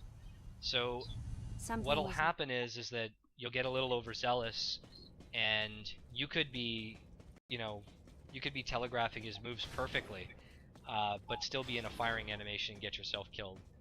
It is so easy to just dance around him for minutes on end and just never care about what he's doing. Just kind of watch him, telegraph, walk away from him, dance around him. But the minute you have to actually fight him, that's where the difficulty gets introduced. So once you learn to read him, that's step one. But learning not to shoot when you should be shooting, you'll have noticed several times during the fight where instead of actually firing, whenever I was unsure, I would stop firing specifically because I was worried about being in the wrong frames at the wrong time.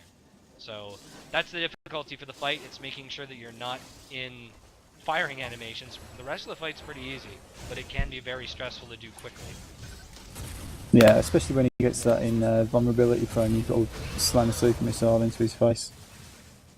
If you're playing it for the first time and that happens, it can be a bit tedious, especially if you miss the super. But he's a very flashy boss to watch. He's intense to see. And even to this day, despite the fact that I do get killed on, a lot of... Oh, shoot. Remember that? I made a strat setup for this because it's dangerous. That guy literally takes one hit to kill you, so... no, it doesn't kill you. It drops you down to, like, next to no health, so if you had any damage. But, even to this day, despite the fact that I do die to a pile of, random crap every once in a while, the Ridley fight still gets me going. It's a fight that's actually fun. It's got some difficulty to it. It's really cool to watch. It's a lot of fun to play. Like, I mean, if the whole game was just a Ridley boss simulator, I probably would have been fine with that. But sadly, we have these walls that we're gonna walk around and whatnot. So back to the action. This is what we think is the person who's been killing all our dudes. And he obviously doesn't want us to follow him because, broken thing. So this is the evil manager for the space grocery station, or space grocery store. And we're chasing him now because we don't know if he's actually killing all our buddies or not. But he's like, we're like, I don't give a crap anymore. You're breaking my shit. So now, I'm gonna turn space jump and screw attack on. 2 for 1, what you gonna do? I've had enough of your crap, Holmes. One of the rare instances where Adam doesn't authorise it. By the way, fastest man in the world right there. Yes. Yeah. He outruns Speed Booster. You hear the gunshots go off, and then you walk into the room, he's already at the other end. It's like, Kiska, what? It's a straightaway as well, so you could just like... And in fact, we haven't mentioned this yet, but we did mention that rolling does go faster than walking. It turns out that rolling actually goes almost as fast as Speed Booster, Yes. and just like in Fusion, it is usually faster overall because you don't have to run all that way to charge it up. You don't have to like skid to a halt when you're finished.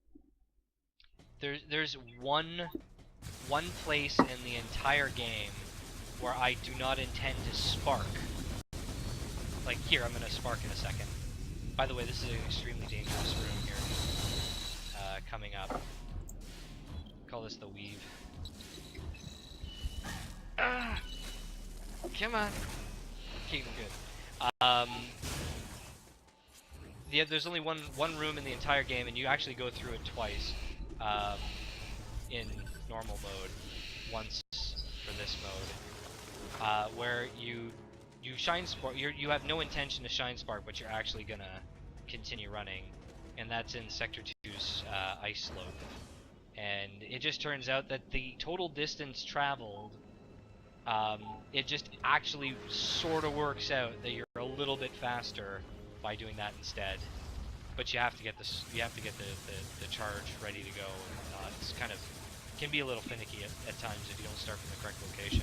Plus, with spark mechanics being as bad as they are sometimes, you know, they can backfire on you. All right, we're gonna use our newfound super missiles here. Hopefully he dives again.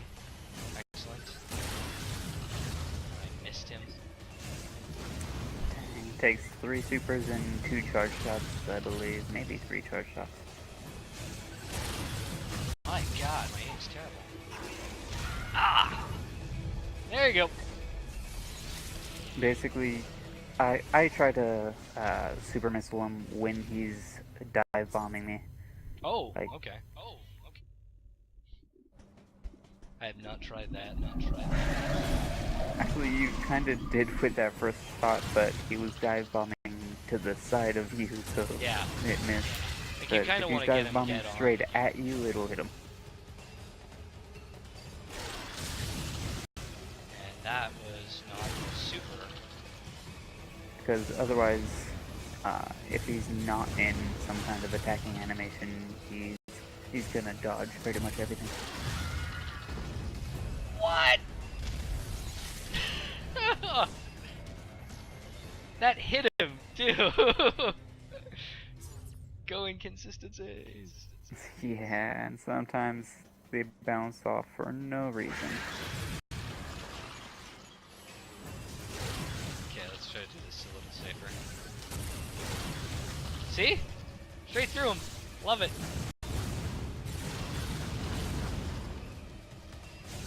Maybe he dove under it or something. I guess that's a possibility.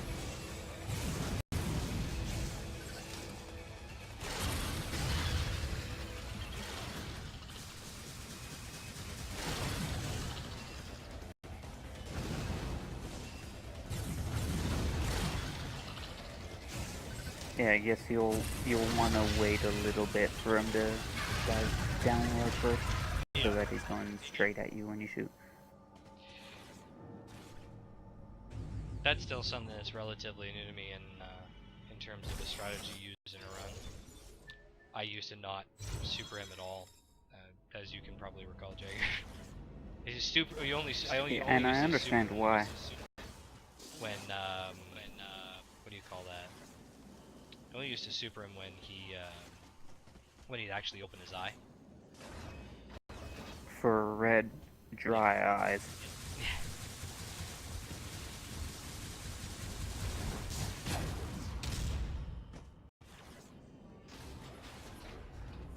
All right. This elevator is bound for a main sector. Also, if they wanted to add something for mood in this game that would have kind of broke the false seriousness, it would have been cool. If they put like elevator music in here or something. Yeah, smooth jazz. Yeah. Or The girl from Iwanima.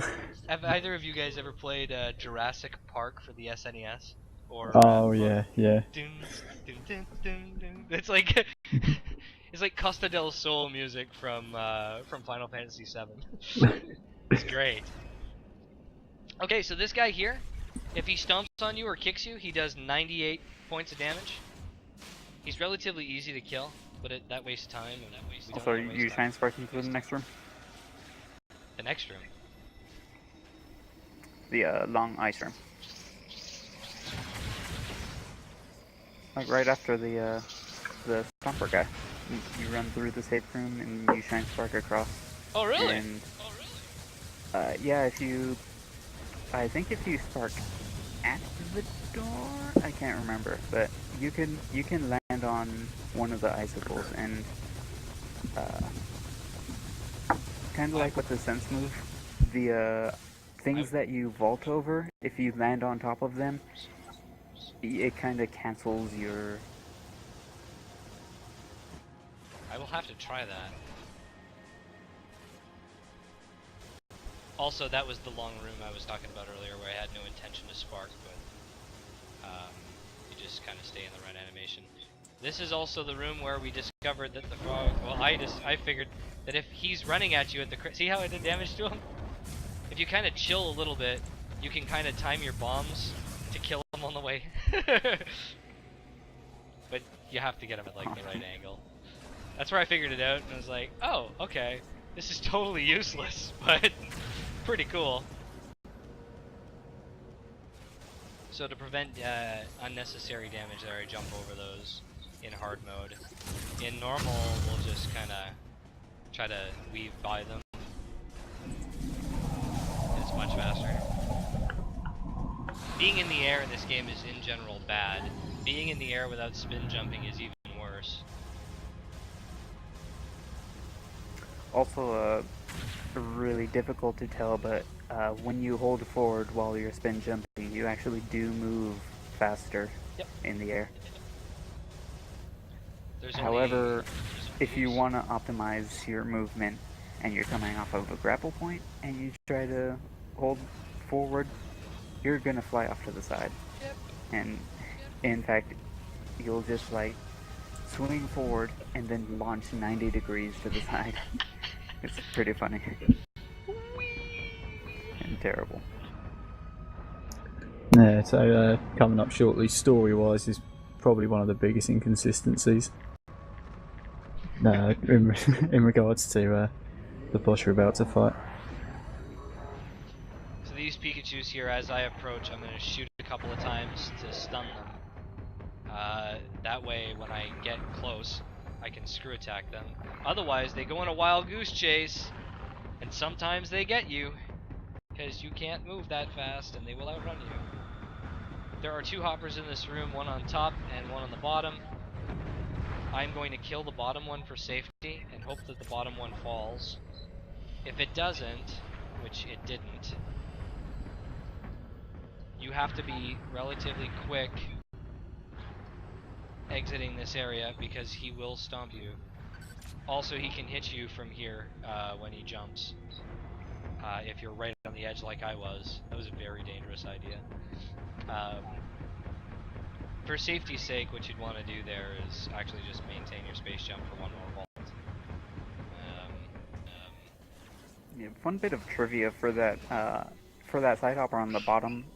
Previously, you could actually use the grapple point to swing kick it in the face. I have no idea if it does damage though, but it's pretty funny. It actually recoils from the attack. That is nuts. Okay, so spoiler alert, this is Nightmare, which we lovingly call Babyface. Because he's so cute! Not really, ever. So I'm gonna set up for a Shine Spark here.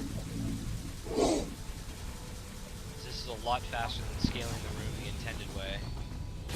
You spark near the door, and then you get up here, you do one set of vaults, and if you jump up on the correct side of the platform and start your vaulting from there, you'll end up on the right hand side, and that's that. Sweet. That space jumping after Shine Sparking straight up is really tricky because there's really doesn't seem to be any visual cue for when you're able to start space jumping. Correct. So I literally mash. I don't use the sound cue just so I can hear that I've actually got the space jump going. Come on, baby. All the while still mashing.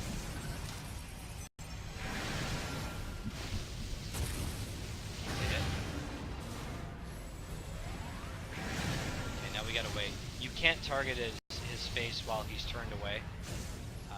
So I literally just wait on it. He's gonna pull one of those out. So this is pretty much the slowest you can do this phase, based on the RNG that was provided. So that's 3 shots there, requiring at least 1 recharge.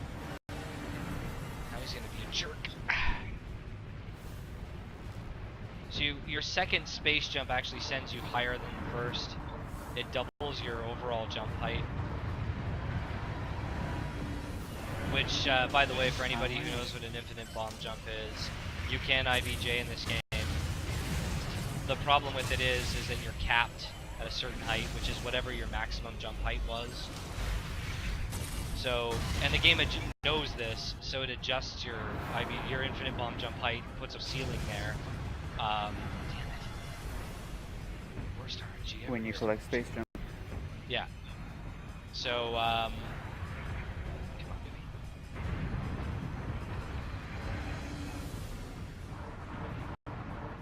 All this worst RNG I could possibly get. And it's really unfortunate too. Theoretically, you could actually infinitely horizontal bomb jump as well, because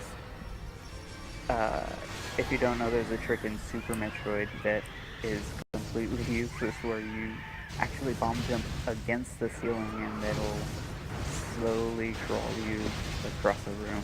It's not that useless. It's required for that Kona challenge. Actually, yeah, it's completely useless because that Kona challenge was just torture.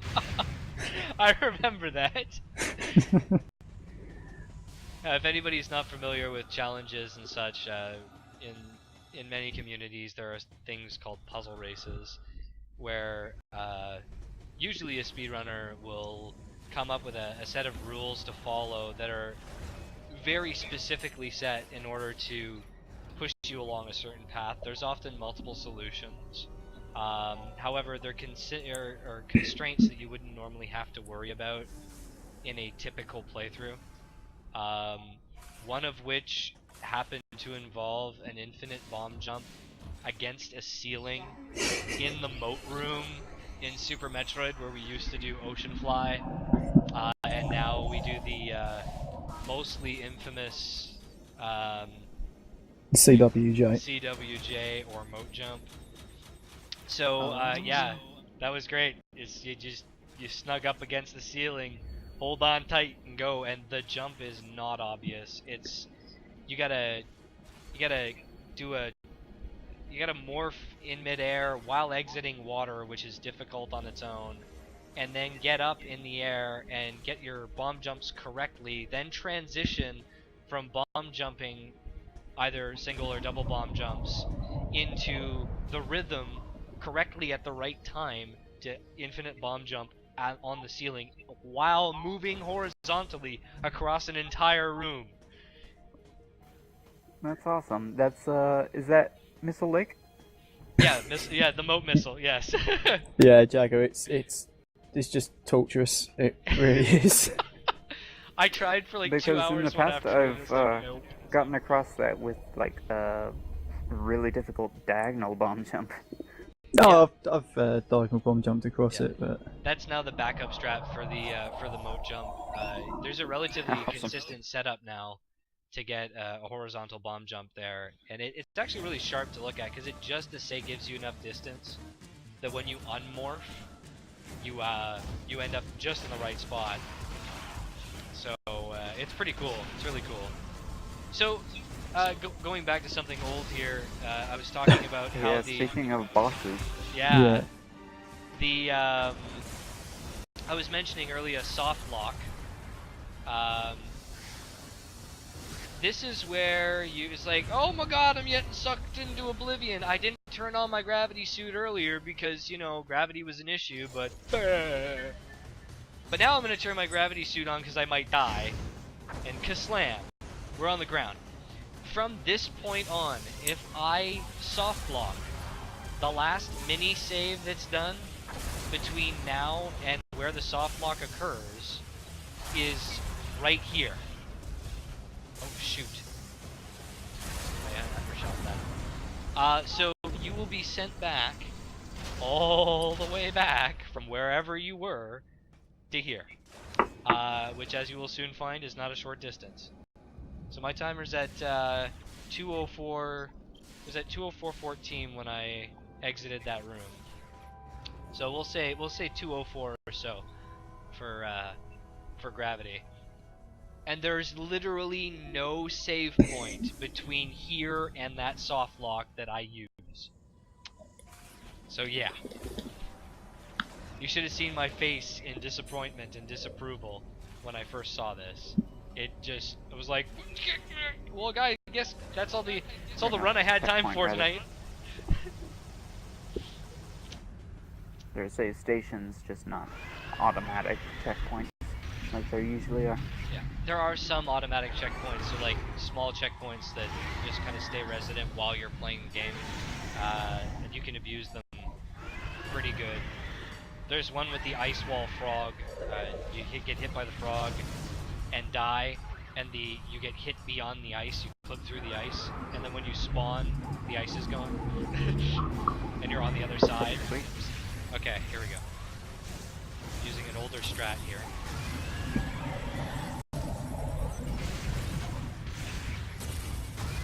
So I'm gonna charge up. I'm gonna wait.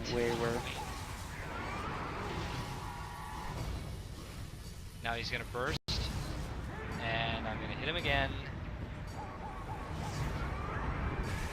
I'm gonna give him one super to the face, charge, and get my second 2 sets. Come on, baby. Look at me. Oh, this is bad. I have to charge again.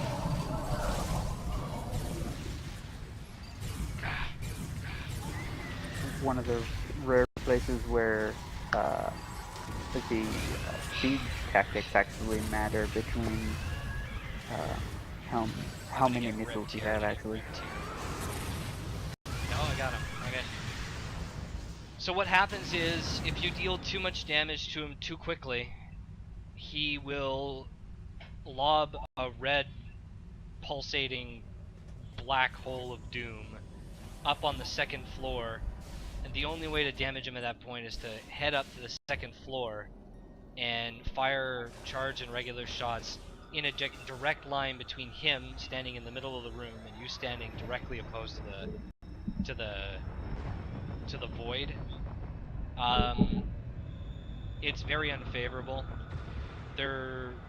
In normal mode, I would usually have an additional 5 missiles. It actually works very well, and you can easily 2-round the boss. But So you decided to go for 5 now?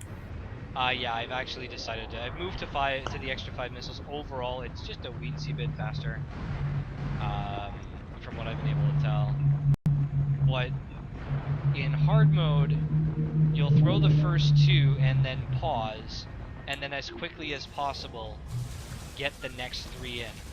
Now the problem is, if you put 2 into them and then wait, and put 2 more into them and then go ahead and do your recovery, that's enough time for him to go, nope, I'm going into my next phase now. So in order to skip that phase, you put the third one into him and then do the concentration, and it usually results in a favorable outcome. Again, little hops there to get over the giant hoppers.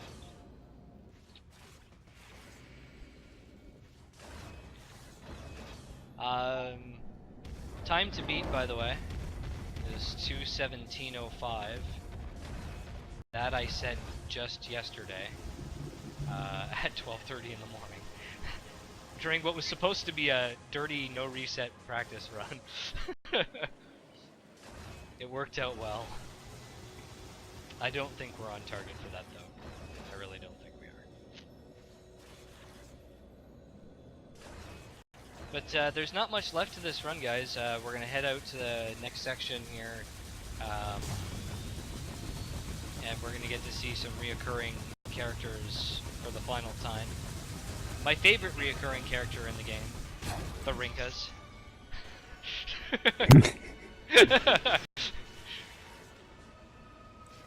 So I'm gonna offset my position here just a little bit to the left of that icicle, which should trigger a charge here, which I do have it. Just a little too short. You really gotta fire that shine spark as you cross the threshold of the door, so you slide to a halt instead of slamming the door. it's not obvious. This elevator is bound for the main sector. So this is the final final run. By the way, Jagger, do you happen to live Yeah. by an airport? This elevator No. I don't know. I could have swore I heard planes, like several planes. No, I think that was cars through Little Dingus's. Yeah, I'm having some strange traffic issues today. Everyone decides there's an airport just up the road from me as well. Just like fly small planes, never open. Today's the exception. Oh boy, why did I get caught? That was terrible. So sometimes, as you're traversing, the game will think that you've held the controller in the upright position to concentrate, even if you have no missiles to replenish, even if you couldn't concentrate for health anyway, and it just kind of locks you in that position. It's like, yo dog, you can't move. Just saying. Okay, so here's the fun part. I could very easily die to key hunters here.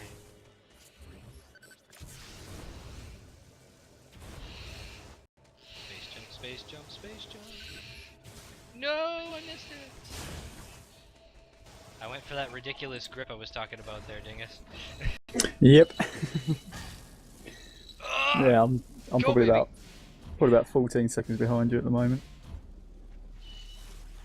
So, when I'm targeting the screen and trying to go for rapid fire missiles, or I'm trying to go for a shot on a grapple point, what I do is you're holding the controller like a dog bone controller on the regular.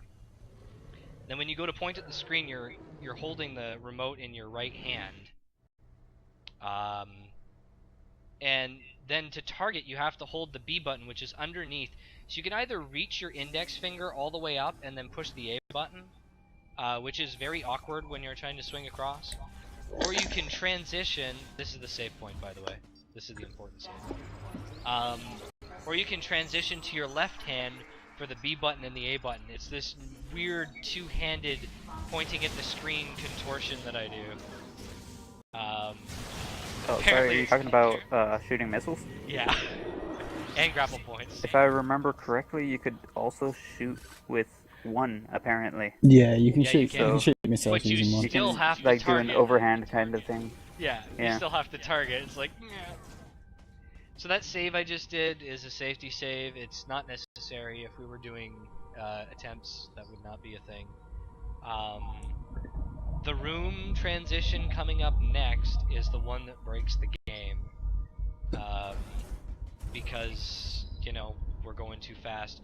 If you looked real close and you didn't blink, you'll notice that the door kind of appeared out of thin air. And it would usually freeze here. If it's not all loaded in time, the game will soft lock in that transition. You can access the Wii menu, but the game is just fried. So, here we go. These look familiar. In any Metroid game, that pretty much signals the end of the game, so I guess we're close.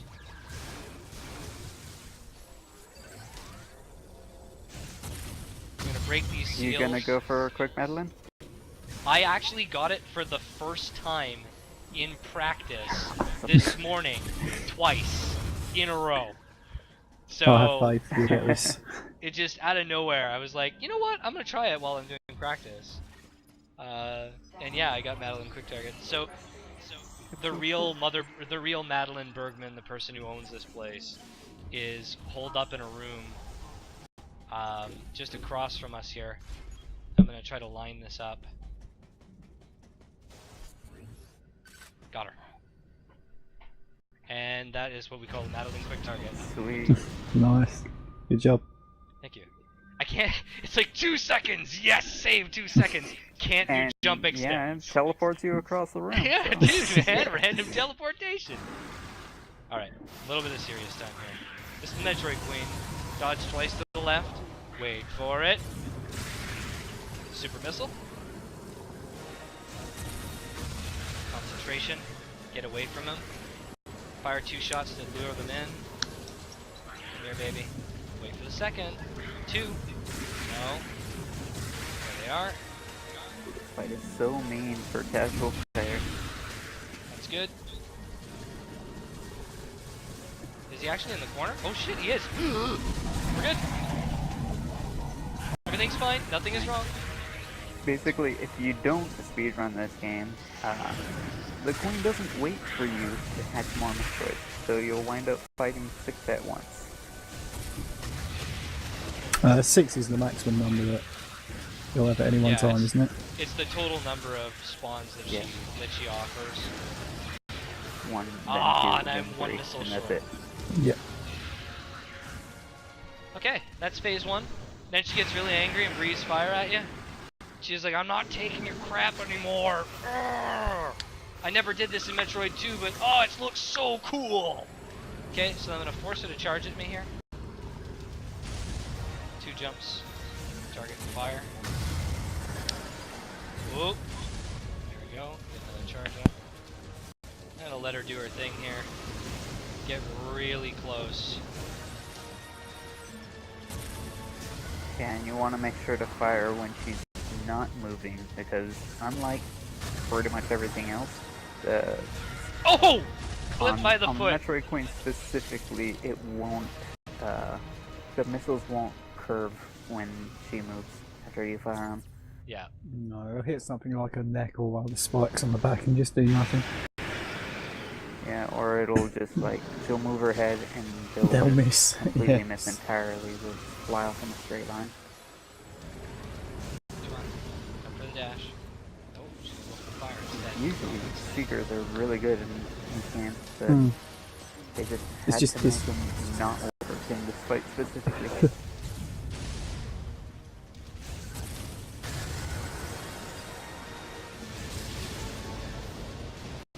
But yeah, people doing a casual play of this fight can be quite brutal. Yeah, I remember my first playthrough was pretty rough. So you actually have to break all of the crystal points. And that is the last difficult part of the game. It's more difficult to do fast than just do consistently. Like, had I kept my distance, you know, you can pretty safely do the fight. But it's not terribly difficult. By the way, Anthony shuts off the engines, which causes her to fall over. Which is, you know, the whole ship just kind of goes into a tilt because that's how gravity works. Apparently. I guess. You forgot to disengage the inertial dampener. Yeah, the inertial dampeners, yo. Hashtag Star Trek reference. So, everybody gets knocked on their butts, and of course Samus isn't a giant turtle.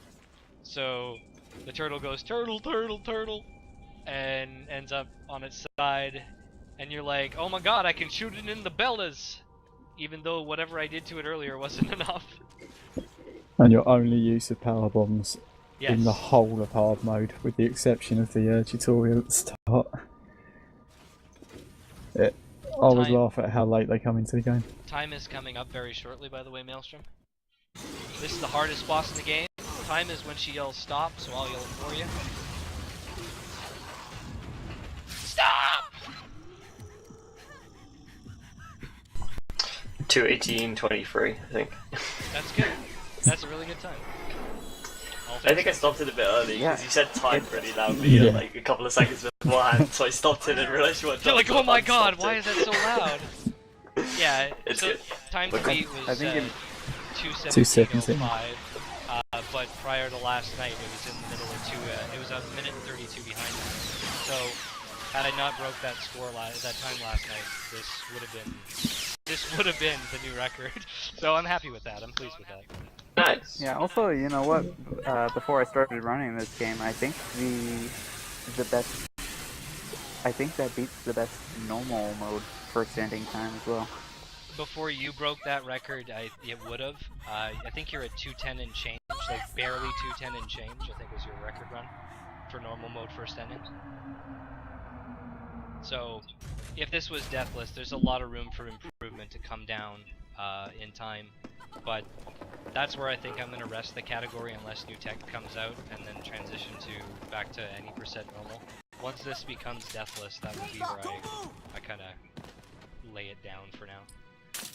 But Yeah. soon, TM, soon. Fair enough. On the subject of normal, we're pretty far ahead of schedule, so do you want to do Fantoon? Yeah, I can do Fantoon. It should be like less than 20 minutes, right? Oh yeah, this is I got a save on my cool. 100% file. It's literally a 2-minute fight. I'll leave it up to chat. Do you want to see Fantoon killed? I don't have chat up, by the way, so my commentators can help me here. Do you want to see Fantoon killed flashy or the fast way? Flashy is slower, but looks pretty Is that cool. like waiting at the end? Shooting him to death and jumping on his face. If I can get that done properly, because I haven't done it in forever. Or we can screw attack him to death, which is the fast way, which can be done in about 1:58 from the time you hit the ground. Yeah, everyone wants to see Phantom flashy, fast, flashy, fast, flashy. It's flashy. flashy. It's flashy? Is it? Oh, Okay, it's flashy. Let me. It's flashy. It's definitely flashy. Unfortunately, you don't get to see the gauntlet beforehand either. No, but- I actually was trying to get a gauntlet file set up, and I'm like, you know what, between commentating on AM2R and stuff, and trying to get a little bit of shut-eye. That's great, by the way. Good job. Thank you, appreciate it. Hope everybody enjoyed the hard mode run. There are still deaths in it, that's the goal, to cut those out. So, that's really the goal. So, Fantoon has been reduxed for this, and is your final boss. I guess I can do the escape too, because, you know, we get to fly off in a ship as Zero Suit Samus. That's the only part. Yeah, we got time. Yeah. We got time? We'll burn Hang on. Let me get a timer up for this. Why not? Oh dear.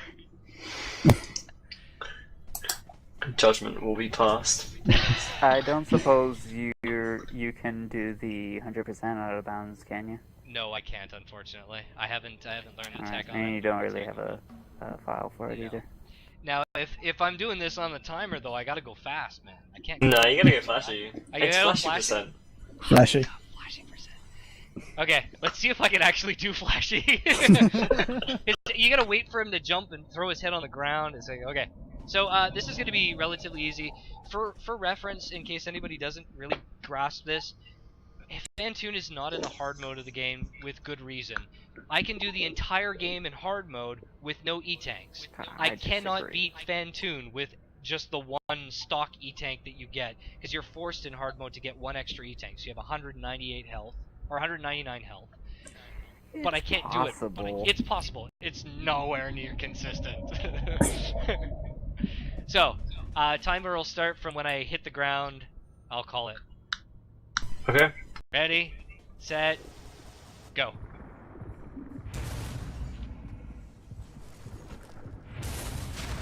Angry space squid elephant very, dude. very interesting fight, because you actually, ideally, pretty much, well, I guess you don't really need to use supers because they cause slow motion effects, but you use like half your weapons in this fight, ideally, in a speedrun.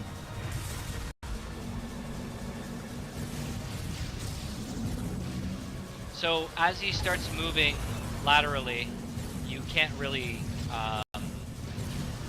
you'll notice the sense moves and stuff here, you can't really hit him with charge shots while he's moving laterally.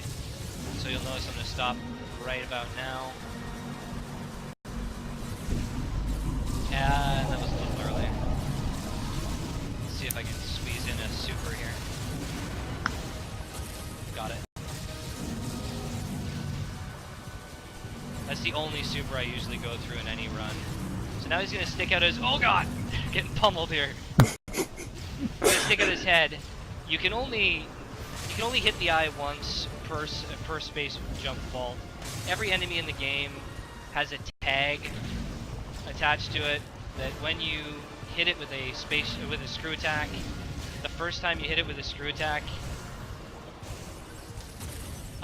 you can no longer hit this enemy with a screw attack, is basically what it works out to. So now, if I was doing this the fast way, I would just be, you know, rip his eyeball with screw attacks. I think it's 6 of them. Yeah. But instead, I'm gonna do this, jump up, grab his face, or his eyeball, flail around like an idiot, and blow his eye off! Which doesn't actually blow it off, but still, flashy death. Flashy percent, everyone. And it's a very beautiful explosion. At the end of the fight, you get all your ammo back. Sadly, they don't give you your health back. Not that it matters very much at this point. So we're gonna run to the end of the game here. The difference in time... Oh god. Bleh, weeble wobble down that hill. The difference in time between a normal mode, any percent run, first ending and second ending is... We're sitting at what? Jagger's got the record for this. I'm about 1:30 behind on his heels. But it's about 2:10 for first entrant, for first exit, or first ending. And what is it? 2:26? I think it was actually 2:24. 2:24. Yeah. I'm just a it was 2:26. it was in the last Metroid Marathon actually. Yes. So You if beat you your guys time want by to a look that up on second. Kirby Masters, yeah, on Kirby Masters channel, you could see all of the runs from the last Metroid Marathon are on there. And they're all pretty fantastic. Yeah, that's my world record for any percent. Okay, so we're gonna play out the most anticlimactic scene here ever. This is the reason we came here. All we wanted was Adam's head. I like your hat. So she morphs out of her suit, and this is supposed to be... And I'm gonna ask for some silence here because this is the funniest part of the run. She's gonna grab the helmet and hold it close, and then this is what happens. Madeline, thanks for telling me all this. I've got to destroy the Metroids and MB in Sector 0. You have to remain hidden. No! Samus! Don't worry. The Galactic Federation CEO who's here now will help you.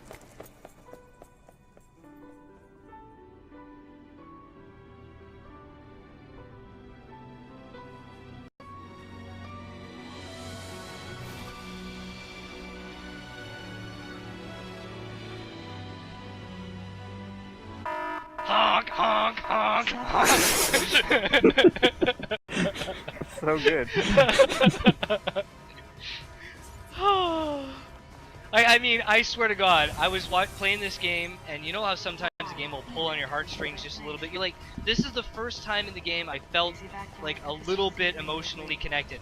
The characters had depth for just a second. And then, honk, honk, honk, honk, and you're like, oh God, why? I forgot how good the timing is on that scene. It's so terrible. So we're walking in Zero Suit Samus, which, by the way, changes the entire physics of the game. Like, literally, they went out of their way to make you fall really fast, as opposed to being in your giant spacesuit. Because, you know, Aerial physics. movement is almost null. It's like, the spacesuit, it's like reinforcing the fact, what falls faster, a boulder or a feather? And it fall at the same rate. Damn it, Samus. Everybody likes to No, see. you like cut through the air basically. You have more surface area with the suit. It makes sense, I swear. Samus is a plane. Samus is a plane. Yeah. So, little hidden tidbit about this section is that where she slides here, she can actually slide anywhere where there's debris. So I'm gonna open this gate and then slide, even though there's nothing there to slide under. It's like there's like a section that's been just programmed that if you push the jump button here, you will slide. So that's a thing. Ermagerd, everything's falling apart. Get the frick out of here!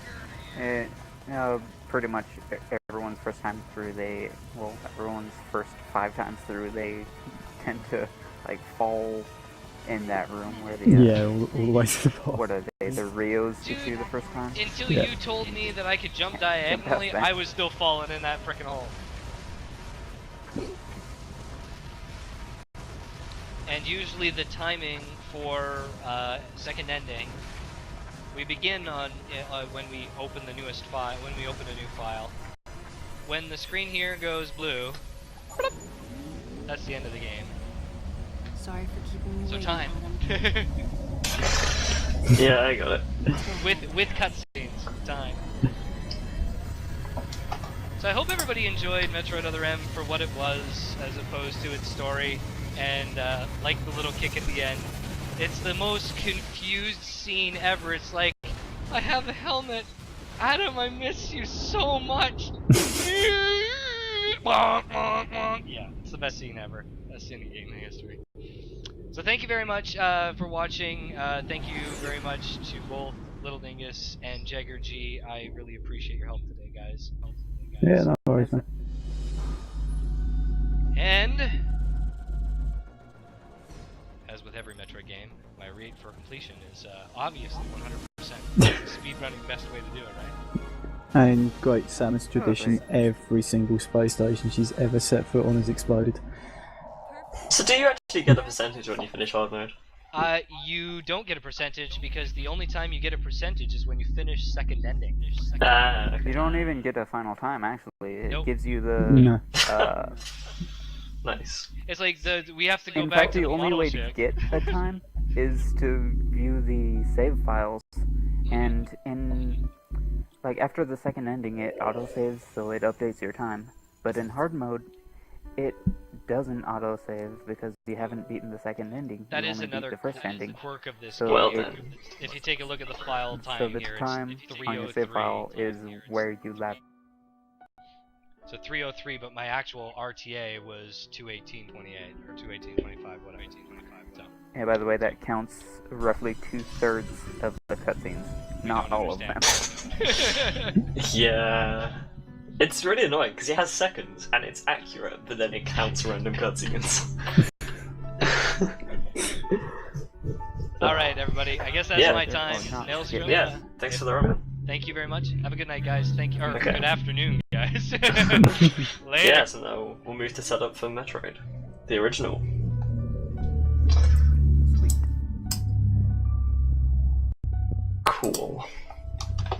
And I managed to have a nap during that run. Score.